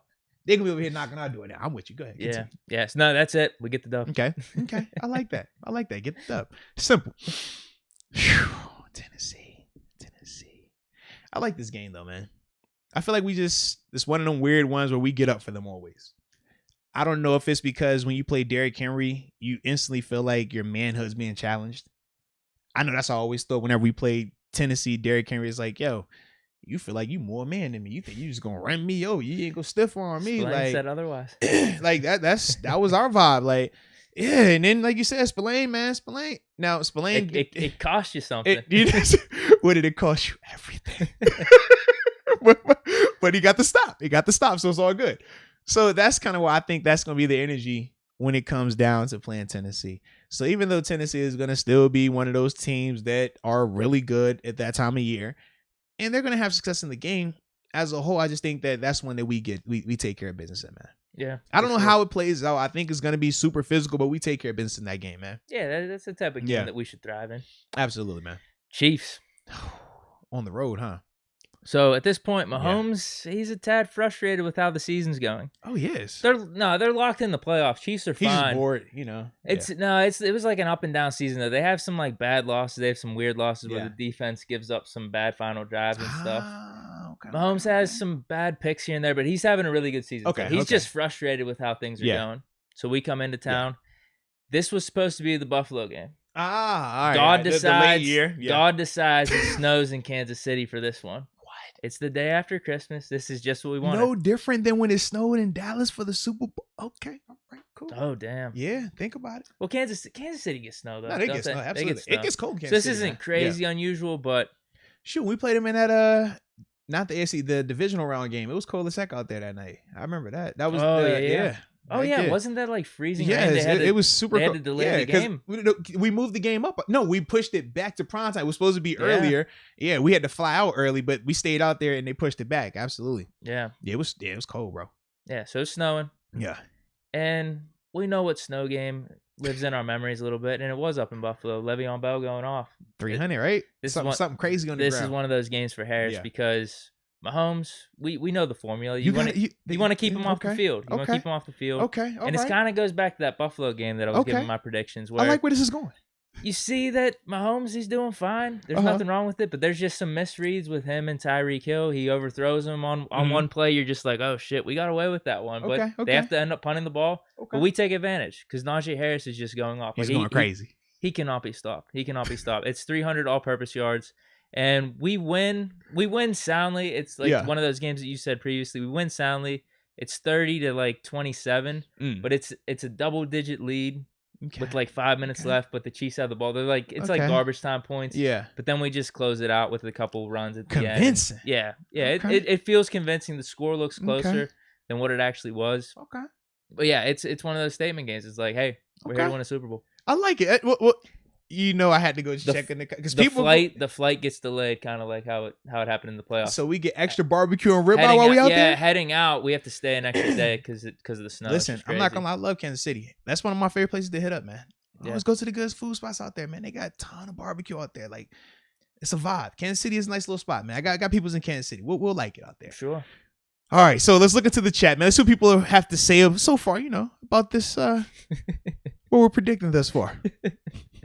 They like what we're saying. John Doe says winning in Arrowhead with the thinking emoji.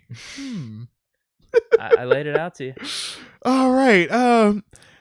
Was it Sima the producer? Bruh, no. All right. Kenneth, shout out to Kenneth, super fan member, upper room member, says Najee Harris 200 yards in Arrow. He likes that. There we go. He likes that. Okay. Fans, he likes man. it. He likes it. We got too many fake fans. Okay. All right. Now Zachary says I'm kind of worried about Najee in cold weather because he hasn't really had an experience in cold weather. I mean, he has been playing in Tuscaloosa. You're right. It was pretty warm down there. Do they play any cold? I'm trying to think who's the coldest team they probably played. I don't know. Yeah. Because they played out of conference. And the championship game was down in Miami. Did they play Penn State at all? I think they used to do that series 5-10 years ago. I don't think they do that anymore. But that would have been early in the season anyway. Yeah. Well, John Doe says that when Najee landed here, he did as does it snow here. So, you know, we might. That might be the first game. What if he comes out in sleeves? If he comes out in sleeves, I don't like it. No, if he comes out in sleeves, it's a bad move. It's the half sleeves. It's kind of like how he rocked it in Alabama. That's not really sleeves. It's just the look. I know. It just makes me a little nervous. More ball carriers, man. You got to have that skin on skin, man. All right. Got to be skin on skin. All right. Oh, Cole says, tell him, Deke, with the breathing heart emoji, man. No fake fans, man. Let's go. Yes, indeed. Wait, was that Cole? That was cool. I like that, man. I'm with you. He was the one that everyone was calling. Yeah, absolutely. That was good. That was good. What I mean? It was good right there. That's a good joke. Absolutely. It comes full circle right here, man. I appreciate that. All right. Oh, and then John also says, we are always the Chiefs' Achilles heel. I'm not worried about them. Brings up some points there. Now, I will say when we were getting them, it was a different quarterback. Sure. That quarterback has since retired, so it's a little different. Like I said, we played them good that week too. Yeah. Whenever they got up 21-0, we should have won. Or not won. We should have at least tied it. There was a 4 or 5 point difference that we missed all these extra points and field goals and stuff. However we want to talk about it, we just know the result. But as a whole, how you feeling? I'm not feeling too hot. I'm loving the atmosphere though. Okay. I'm loving us in Kansas City. Okay. I'm loving us. Tailgate scenes, crazy big talk because they talk trash in Kansas City. I'll tell you that for certain. It's friendly though. Sometimes, but they talk. Oh, wow. They're gonna talk. So we talk. We big talking. We still a ganged out. You know, John to pull it up on us like we there. We get aggressive, but we don't cross the line. It's like that. No one was actually gonna do anything. Right. It was like, yo, what? And we got like, it was good for the film. The footage is beautiful. It goes crazy on social. Like everybody loves it. All right. But that's the vibe going in. And then Mahomes kind of gets going. Someone makes a joke about, oh man, you put ketchup on your steak. You suck. Next thing I know, he's out here throwing dots. He's like, yo, this is a Deacon dot. That's a Deacon dot. He puts on them, you know, them new glasses he's wearing. Does he point to me or something? Oh, yeah. Indirectly, though. You're just kind of, because, you know, you always got good seats. So it's indirect. He's like, and he's like, dang. In my front row, are you in the nosebleeds? And we're just like, dang. You know what I'm saying? It just happens like that. And we do take an L. Kansas City late in the year. I feel like that's the one. I feel like that's another one where. What do you think? Good game? How does it play out? Good game-ish. Like, this is one of those ones where we kind of get that measuring stick and we realize, all right, we thought we were here. But we realize there's levels to this thing. And now we start talking about how you like to do. You're like, all right, it's playoff time. We know we're not the 1 seed. What matchup are we looking for? That's when we're starting to have that conversation. Because the way the Chiefs just... Like I said, they don't kill us. Right now, we're... Do you have 4 or 5 losses? We only have, 4 losses right now. Because I have, was it Detroit, Cincinnati. Yeah, Detroit, Cincinnati. Who else did I have? I'm missing one. Detroit, Cincinnati. Oh, Minnesota. Vikings. That's what it was. Yeah, Detroit, Cincinnati, Vikings on a Minnesota, walk-off. Chiefs. Yeah. Yep. So, yeah, I have us with 4 losses right now. So, we're sitting at, was that 10-4? 11-4. 11-4? Yeah.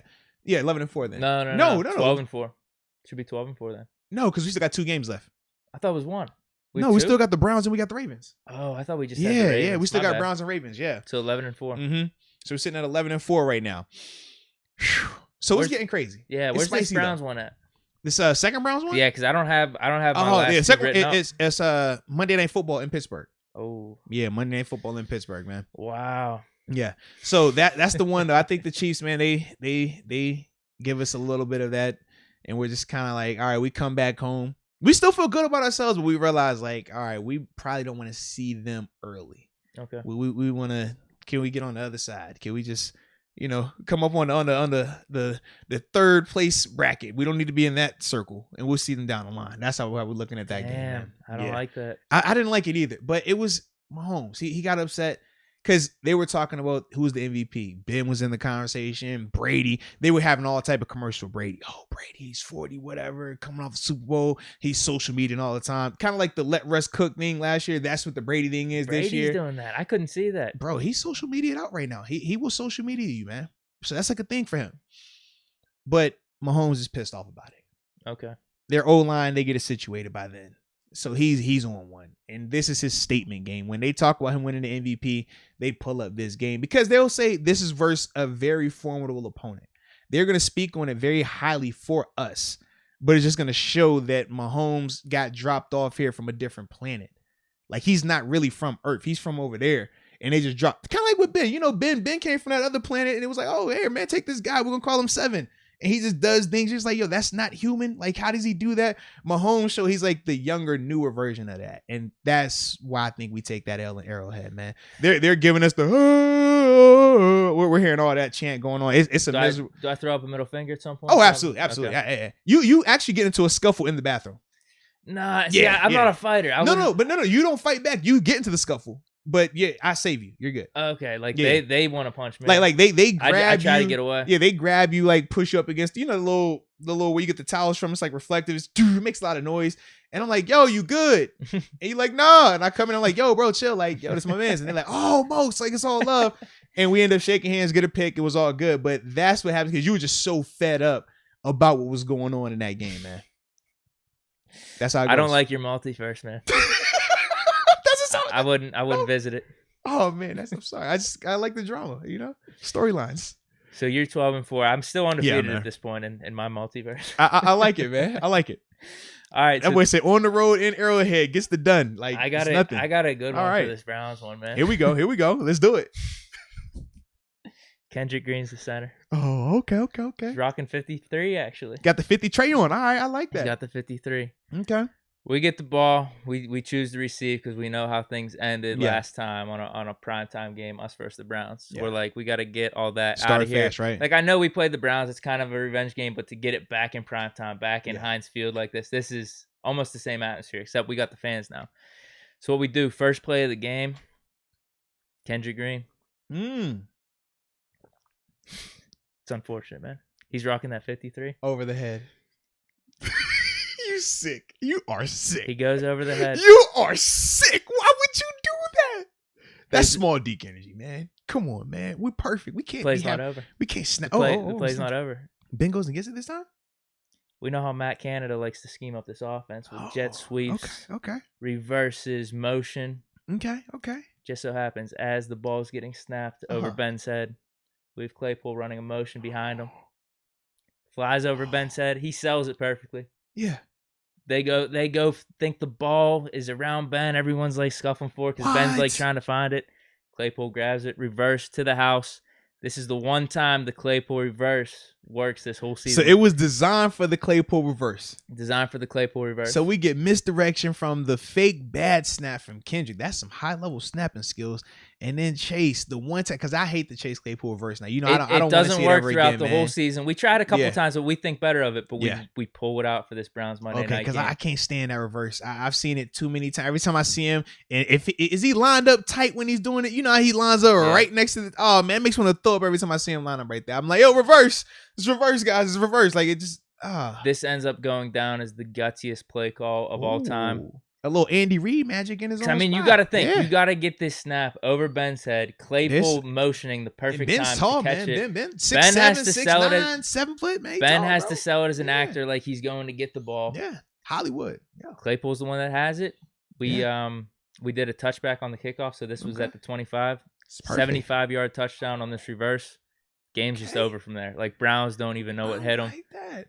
They have to take Baker out in the second quarter. Like he's like still stunned. Like man. they chalk it up to like vertigo. Like he just doesn't know what's going on. He's That's not in prime there. time and he's hungover because it was right after New Year's, January 3rd. So he kind of had They're like he's got vertigo or something like that. But they don't really know what's going on with Baker. He's fine the next day, but that's stunned.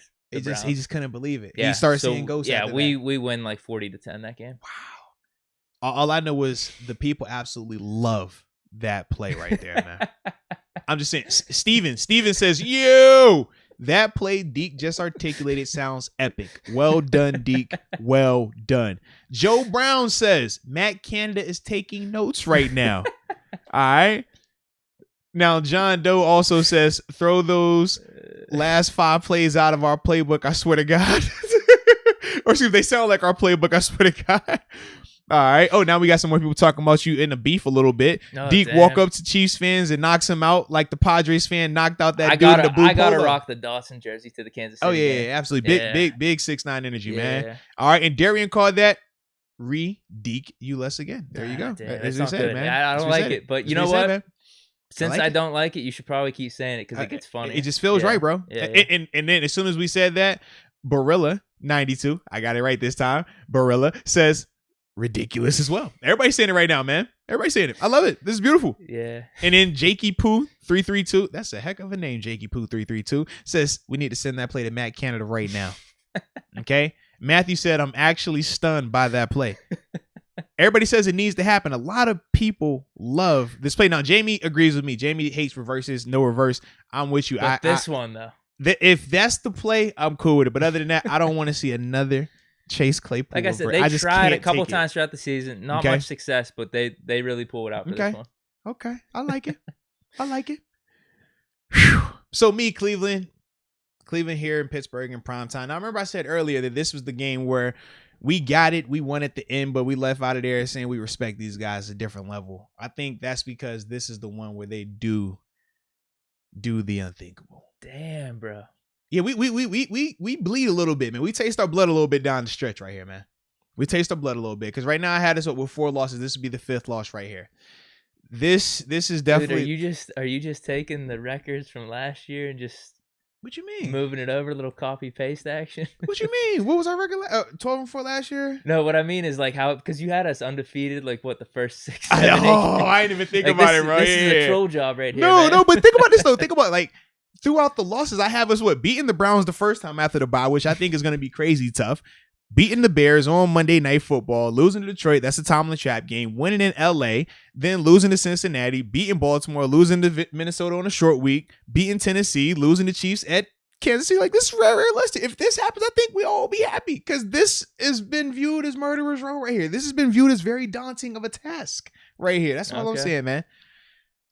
But I do think that this is the one where, yeah, it happens, man. Really? It happens.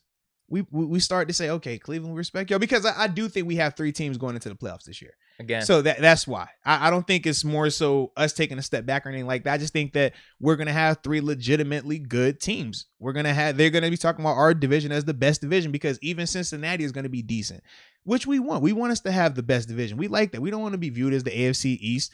at times where it's only one team and everybody else was just, oh man, they all suck, right? Now it's shifting a little bit, but that was their view. Or the NFC East, right? We know how that's look like. We don't want to look like that. So I just feel like as a whole, the AFC North is going to be up this year. And this is one of those ones for the Browns is more important of a game too. We're already clinched. We're already good. Cleveland needs this. They need this game to win. This gets them in the playoffs. So they're extra amped up. And everybody is talking about, is Baker still the guy? Ooh. But Baker's been playing well. But the question is, like franchise QB exactly. Well. So they're still on the fence of extension talks and things like that, right? How does that whole thing play out? This is one of his signature games, though. Air quotes, because it's nothing crazy. It's a lot of Nick Chubb, Kareem Hunt. Like he has a couple play, tops. Couple play action passes, but they get it done other ways. Like they score on defense.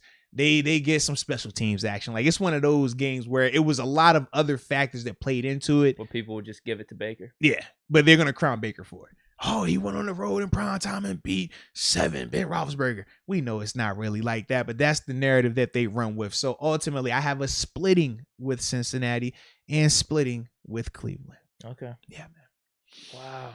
Which brings us to this last game of the season, baby. Ravens. What time's this one? What? Is this the game? Yeah. The Ravens game, 1 o'clock. Yep, 1 January 9th, man, 1 o'clock. Feels weird seeing it at January 9th, too. Is this at Baltimore, at Heinz? This is at Baltimore. Ooh, hoo-hoo. Wow. In Baltimore. You know the Ratbirds, man. They don't like to play with us, man. They stopped serving crab cakes when we come into town. They say you can't get your crab cake here. Damn. Seats taken.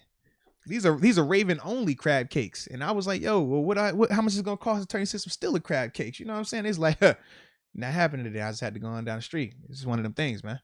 But as a whole, man, in Baltimore, how you feeling, man? What's the storyline for this one? Yeah, this one's what you got is because give me something. Remember how man. I said Baltimore? They're not really living up to the hype. Yeah, always a formidable opponent. Mm-hmm. So at that point, they were out of the playoffs, but they were floating around 500. Yeah. Since that game, they've really gotten hot. They're trying to make a playoff push. Not hot. They've been playing good. They have a couple losses sprinkled in there. But this is the game, kind of like the Browns. This is for the Ravens to make the playoffs, man. So this is important for them. This is really important. This is important for them. I don't like when you talk important for them. It's at home. Dude, we're locked into the 1 seed. We're undefeated at this point. Yeah, we are. We're not tripping. Yeah, we're undefeated. So for this one, it's interesting. Who's the quarterback, though? Is it Dobbs? Is it Haskins? Is it Mason? Or are they the starters and Ben's coming in? This is Ben's farewell game. No? This one's interesting. We're going to defeated, but is Dobbs at quarterback? No. Mason's the backup. Okay. Mason's the backup. So he starts the game. Shout out to Mason. Okay. They already announced this before going in. Oh, early. Mason's playing the first 2 quarters. Okay. Haskins is going to play the last 2. I like it. So Mason comes in. He plays pretty well, but okay. Baltimore, dude, they're really gunning for this. Like Baltimore's outplaying us in the first half. They doing everything. It's nothing out all against the tricks. Mason. Yeah, we're down about 10 points. It's like 20-10 going into halftime. Okay. Oh. But Haskins comes in. We score. Dobbs, Haskins. No, it's Haskins. Yeah, yeah. Wow. Are we using Dobbs like the Wildcat, or he doesn't dress? He doesn't dress. Yeah, I don't know. He's on the roster, I guess. Okay. We talked about this. Can he do that? Here. Can he be on the roster, practice squad? Yeah, he's there. Okay, so he's there. Yeah, he's available. Haskins, first drive, right off the bat in the second half. Guy. Gun. He cannon. Just turn. Hey, seeing the field, reading it well. Like that. Yep. Throws one up to Claypool, kind of like how Mason did against the Browns. But this one's like perfect in stride. This is a play action bomb because we got nothing to lose at this point. It's like, true. Let's see what Haskins got, man, because we're down.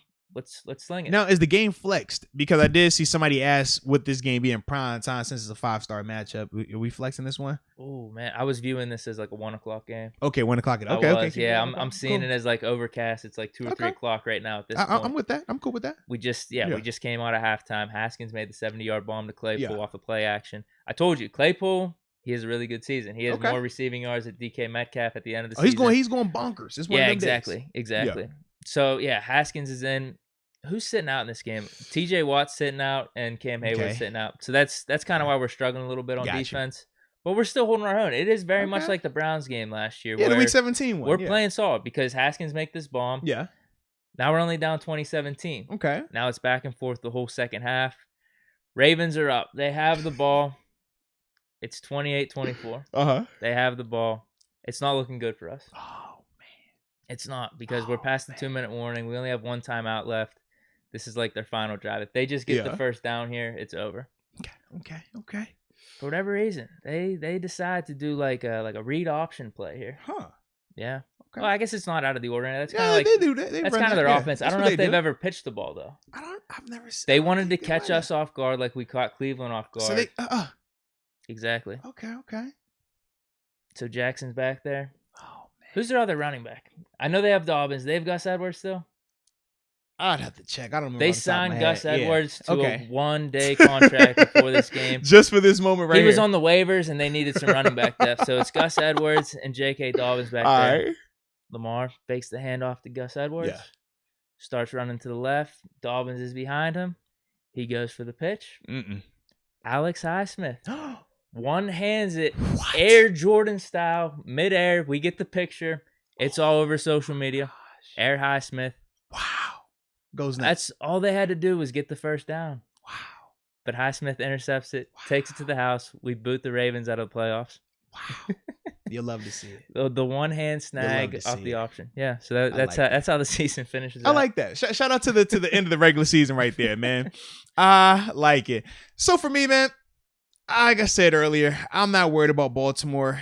I just think that this is a team that we sweep this year, man. So I don't think we have all of our guys out there because I feel like we'll be pretty much locked into how we are that 2-3 seed, just depending on how the games are matched up. But there's nothing that we can gain in this last game. So we will be resting some guys. But I think that with the group that we'll have out there and the combination of guys like Mason and Dobbs going to have some type of impact. I don't know what it is, but he's in there Haskins somewhere. is in or no? No, Haskins is in as well. I think all three of them find They're going to try action. to do what they did with Dobbs. In the Browns Exactly, game though. in this I don't think Dobbs plays traditional quarterback, but I don't think Dobbs' role this year is going to look like Week 17 throughout the season. Oh, okay. Where he comes in, he's utilized. He has a little package, right? Okay. He's going to have something like that where he's being successful. So we're going to be accustomed to seeing him in that role. Excuse me. But as a whole, man, I just think that we control them, man. Lamar, once again, plays us bad game.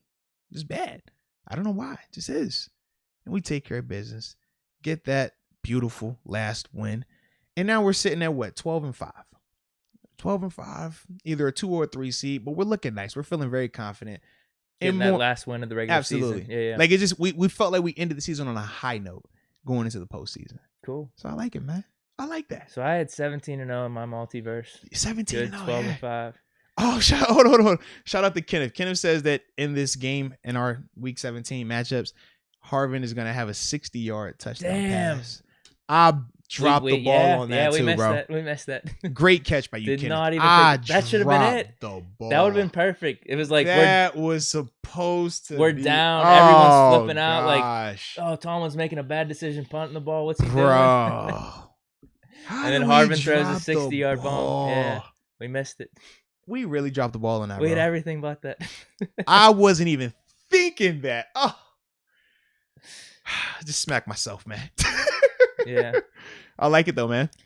Yeah, but in all seriousness, so that's my multiverse. Like I said, I'm thinking, I don't know how serious like your record prediction was at the end of all your stuff, but I see us around at least 12, 13, something like that. See, for me, I think 12 is high end. I feel like we're right in that 10, 11 range. I think that's more realistic. But when you talk about on the game-by-game basis like we just did, sometime it pops up like that. But as a whole, I think they're anywhere 10 to 12 wins, man. That's kind of where I see them at. Well, it's funny because that's probably how I'm going to treat it game by game. I'm just going to think that we're going to win every game. But absolutely. like, there's probably like 8 of these games you chalk up. Like, these are toss-up games. So if you split those in half and you say, all right, we've guaranteed wins at like 8 or 9, then you split the ones that you have a toss-up in half. It adds up to maybe like 12 or 13 for me. I did the math. It was simple math.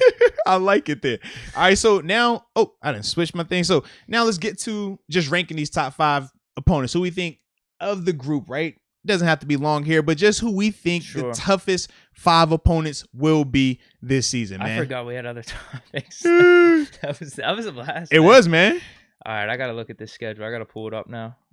Okay, I got it. Yeah, I'd go Chiefs 1. I'll go Bills 2. Okay. Ooh.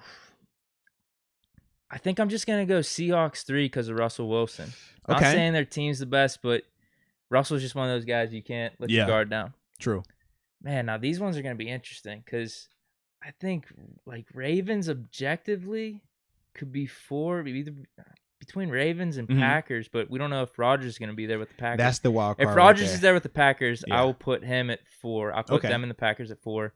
And 5, we have the Titans, Ravens, Browns, Chargers. I'll just do Ravens by default, but Okay. I kind of have a similar sentiment where it's like, I think we're fine, but Yeah. Ravens out of the rest of the teams, I think they're the 5th team. Yeah. Okay. All right. So for me, man, at number 1, I got the Chiefs. Number 2, Bills. Number 3, Aaron Rodgers there with Green Bay. I like them there. But it's solely based on Aaron Rodgers being there. Aaron Rodgers not there. They're not even on the top 5. Yeah, so definitely. I feel like asterisk next to them, but I have Green Bay at 3. Then at 4, I go with the Tennessee Titans. Then at 5, the Seattle Seahawks, man. Got you. Like, yeah, that's, You're just higher on the Titans than me. I am. I think the Titans. Well, you know how I'd you put feel them. about I Titans. put them in the Browns at 6, probably like Yeah. tie for 6 or something like that. But that Packers, it really depends on Rodgers. If Definitely. Rodgers not there, then I don't even put them in the conversation. I probably would put Baltimore in there just because of who they are, or I'd even consider Minnesota even more so just because of the short week element of it, with it being the Thursday night game. But I also asked people in the chat what they thought in terms of who they think their top 5 opponents will be. John Doe says Bills, Chiefs, Ravens, Titans, and then the Browns. Bat300_ says both Browns game. Oh, excuse me. He thinks we're going to be beating them both Browns games. I'm with you on that. All right. Now, Cole says Chiefs, Bills, Browns, Packers, if Rodgers is there, and then Ravens. All right. And then we got Malachi. Malachi says Chiefs, Ravens, or Raiders, just because of the history of it. Absolutely. All right. Seahawks, Packers with Rodgers. That's the caveat. He feels snake bitten. It's one of them things, man. And then Malachi also has the Browns up here. And then Marv G says Chiefs, Packers with Rodgers. It's always with Rodgers. It has to be with Rodgers. Yeah. If there's no Rodgers, throw them away. We don't want to hear them. No, I think that's an easy one then. And then Marvy also says Ravens, Bills, and Browns. Then Vincent says at number 1, Bills. Number 2, Chiefs. 3, Browns. 4, Ravens. And then 5, Seahawks. Man, they're high on the Browns. Yes. And he said that this list includes the Packers not having Rodgers as well, which we think that they won't be having, man. So you think he's not coming back? I don't think he plays with you think he with plays, Green Bay. I think he plays for Denver if he plays. If not there, I don't think he played all this year. I think he'll pull a Le'Veon sit out. Because where else could he play? Because a lot of these teams have their quarterback situations kind of figured out. But if you're the Panthers and you have Sam Darnold, like you'd still take on Rodgers. You know what I mean? But no, it's not about you wanting to take him on, but just think about what your cap situation is going to look like, because the money that's guaranteed to Sam Darnold already, plus with Rodgers' contract, you could be in a situation, man. Probably Raiders. And they're already taking on some of the money from Bridgewater's contract when they traded him. Okay. Yeah. Would you do Herbert for Rodgers straight up? Not a chance. If you're the Chargers, you wouldn't do it. Okay. Nah. Because with Rodgers, how many more years do you think of him playing at that level, whereas Justin is just coming off of one season? Like, you could have something special there, man. Dolphins, Tua for Rodgers? I'd do that if I was the Dolphins. It depends on how they believe in Tua, though. Because whatever it is, you're not looking at Rodgers as the long-term answer. He's kind of like Tom Brady in Tampa right now. This is a 1 to 3 year, conversation. If it works out, great. If you suck, then we'll get rid of you early. If you win a little bit, we'll let you stay longer. Like, it's that type of vibe. So that's the only thing. When you talk about some of these teams with younger guys that they just drafted in year 1, I don't see them wanting to move on from those guys. Actually, 2 teams really make sense in the NFC North, though. Lions and Vikings. Yeah. I don't think the Packers would do that at all. Lions makes perfect sense. Yeah, but Washington makes sense. Yeah. Oh, yeah. What? Man, they got my dog Fitzy, man. Chill out. Raiders, Broncos. Yeah, so there's probably 5 or 6 teams. No, absolutely. It's definitely a market for them. Yeah. Hi. That'll be interesting, though, if the Packers are just going to play hardball. Yeah. But then there's some reports out of like some of Rodgers' friends or former teammates, they say like he's like wavering a little bit. Like he's leaning one way, but he's just uncertain. So maybe there is a little bit of hope there, but I don't know. Because there's a ton of reports. It's just everywhere, man. Man, that's one of them things. Like, I don't know what's going to happen. He's kind of like Kawhi. Seriously. We haven't heard anything from him. It's just everybody else around him talks. Teammates, whatever it is, they're saying all this stuff. Yeah. So we'll see. We shall see, man. We shall see. We got one more? We do, though. Only if you're ready, man. I'm ready for it. And after that, man, we'll get the people up out of here, man. We know y'all getting it. It's getting a little late. What with you. Got? This is almost 3 hours, huh? Yeah, bro. We sitting at 2:47 going into this last topic, and we ain't gonna keep y'all up too much longer. But we love the fact that y'all been tuned in this long time, bro. It's those way too early predictions. That's what it was. It's the primetime vibe too. Everybody's loving it though. They're still in with us. Y'all still with us. Salute y'all. Yeah. We feel y'all, so we gonna get y'all. We got y'all right here. All right. So you want to start this off, man? The Marlon Humphrey situation, bro. Oh man, I don't even remember what was said, to be honest with you. Let me pull up the quotes, but he basically said that whenever he was playing the Steelers, I think it was later in the game, whenever Ben was kind of playing street football out there, he's drawing up the plays on the football, like how people would imagine it. But he was like calling over to Juju. Hear him say, yeah, he's like, Juju, run this route or do this or that. And Humphrey was saying like, what, like I'm legit hearing these plays. But Ben never threw it to him. Yeah. And we had some success in the second half, at least of that first game. We won the second game too. I can't remember how that one played out. That was the one. Remember the reason it didn't matter about us winning? It was just ugly because that was the one where they had like all the people gone for and COVID. Then they came back, but then we ended up winning in the second half. We like came back and everything. Yeah. So I don't really have too much perspective on it, just because like for me, it's like I don't really care. I mean, we won the games. You could know the plays. We still had success on you.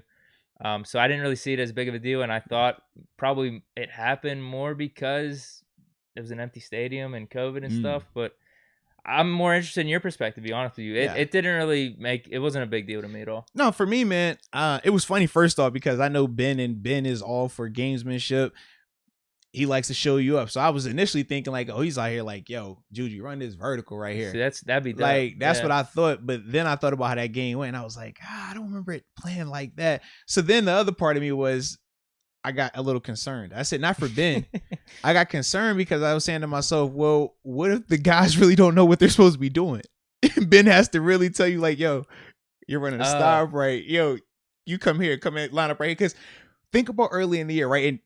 And it's not saying that this was going on with Claypool, but I got to thinking about Claypool because we said, man, he played a lot early. Then towards the end of the year, he really wasn't being out there. He was used more as a decoy, right? And I was like, well, dang, some of the stuff that we liked about their vibe was how, Ben tells Chase, hey, come line up right here. Da-da-da-da-da. He runs the road, touchdown. Or he does this and it works out. And I'm like, well, man, what if these guys really just didn't know what was going on? Like, should I be concerned with their study habits? So I started to go that route. Because I wasn't really, I didn't remember that game being one of those games where 7 is in his bag and he just talking greasy. Because like I said, that second time we played Baltimore, that was the one where it kept getting moved and they went out there with the JV roster. We was over here laughing to it with the stat, everything that was going on. And we saw how that game went. They took us to the limit. They pushed us. So that's the part where I was just a little bit concerned. But I hope it doesn't continue. I don't mind you communicating with the guys, like just use a code word. It's the NFL, man. Like you go out here and you keep telling guys what you're running, they will be able to formulate a plan to stop it. That's just how it goes. I mean, I've had coaches that hit you with we're only going to run 4 plays and that's all we need to run. I don't care if they know it. And I'm like, coach, that's Tom Brady over there.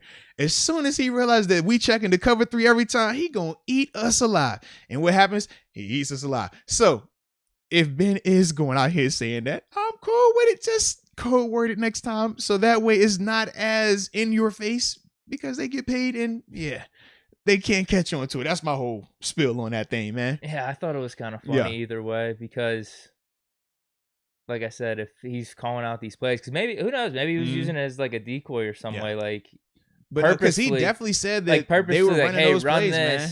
But then like not really mentioning maybe some of the other receiver routes. Maybe. I don't know. I know. The way he was talking either way, about it's kind of funny. Yeah, it is definitely funny, man. It's only funny as long as we're winning. Yeah, we won those games. It wouldn't have been funny if he had a pick. That it wouldn't have been funny if they did upset us because that would have been an upset because just how that roster was going into that game. But like I said, I wonder if it was, well, you said this, like some type of even hey, maybe at that point in the game, there's not like a gamesmanship. Yeah. It's like, I'm trying to win this game. Right, like, right. So you're just telling him like, trying bro, to get these routes going. This is what you're running right here. You're like, no. He hears you. He can hear you. But that receiver might be like, yo, what we got on this play? What was that check? You said Trey right. What? Oh, what? Who? Well, I got the seam with a stop. Like that could be going on. You just never know. Yeah. Yeah. Well, that's it. Like I said, I didn't think it was a big deal at all. I like it, man. Yeah. Good that we got the dub. Shout out to the dub. Thought it was man. a funny story. Whatever. It was a good story, man. It was a good day. All right. That all we got, man. Listen, 2 hours and 52 minutes later and counting, I believe that is officially all we have today. You see what happens when y'all get us in prime time? We lose our mind. We get up here and we start telling stories. We start having fun. We start manscaping. Promo code Moats 20% off plus free shipping worldwide. I mean, that's what happens when you get us in prime time. So, ladies and gentlemen, I hope y'all enjoyed this episode. Sure. Hope y'all truly appreciated us, appreciating y'all appreciate us, because we appreciate y'all when y'all do like this. So the best way to do this is to say until next time, Deke. Peace.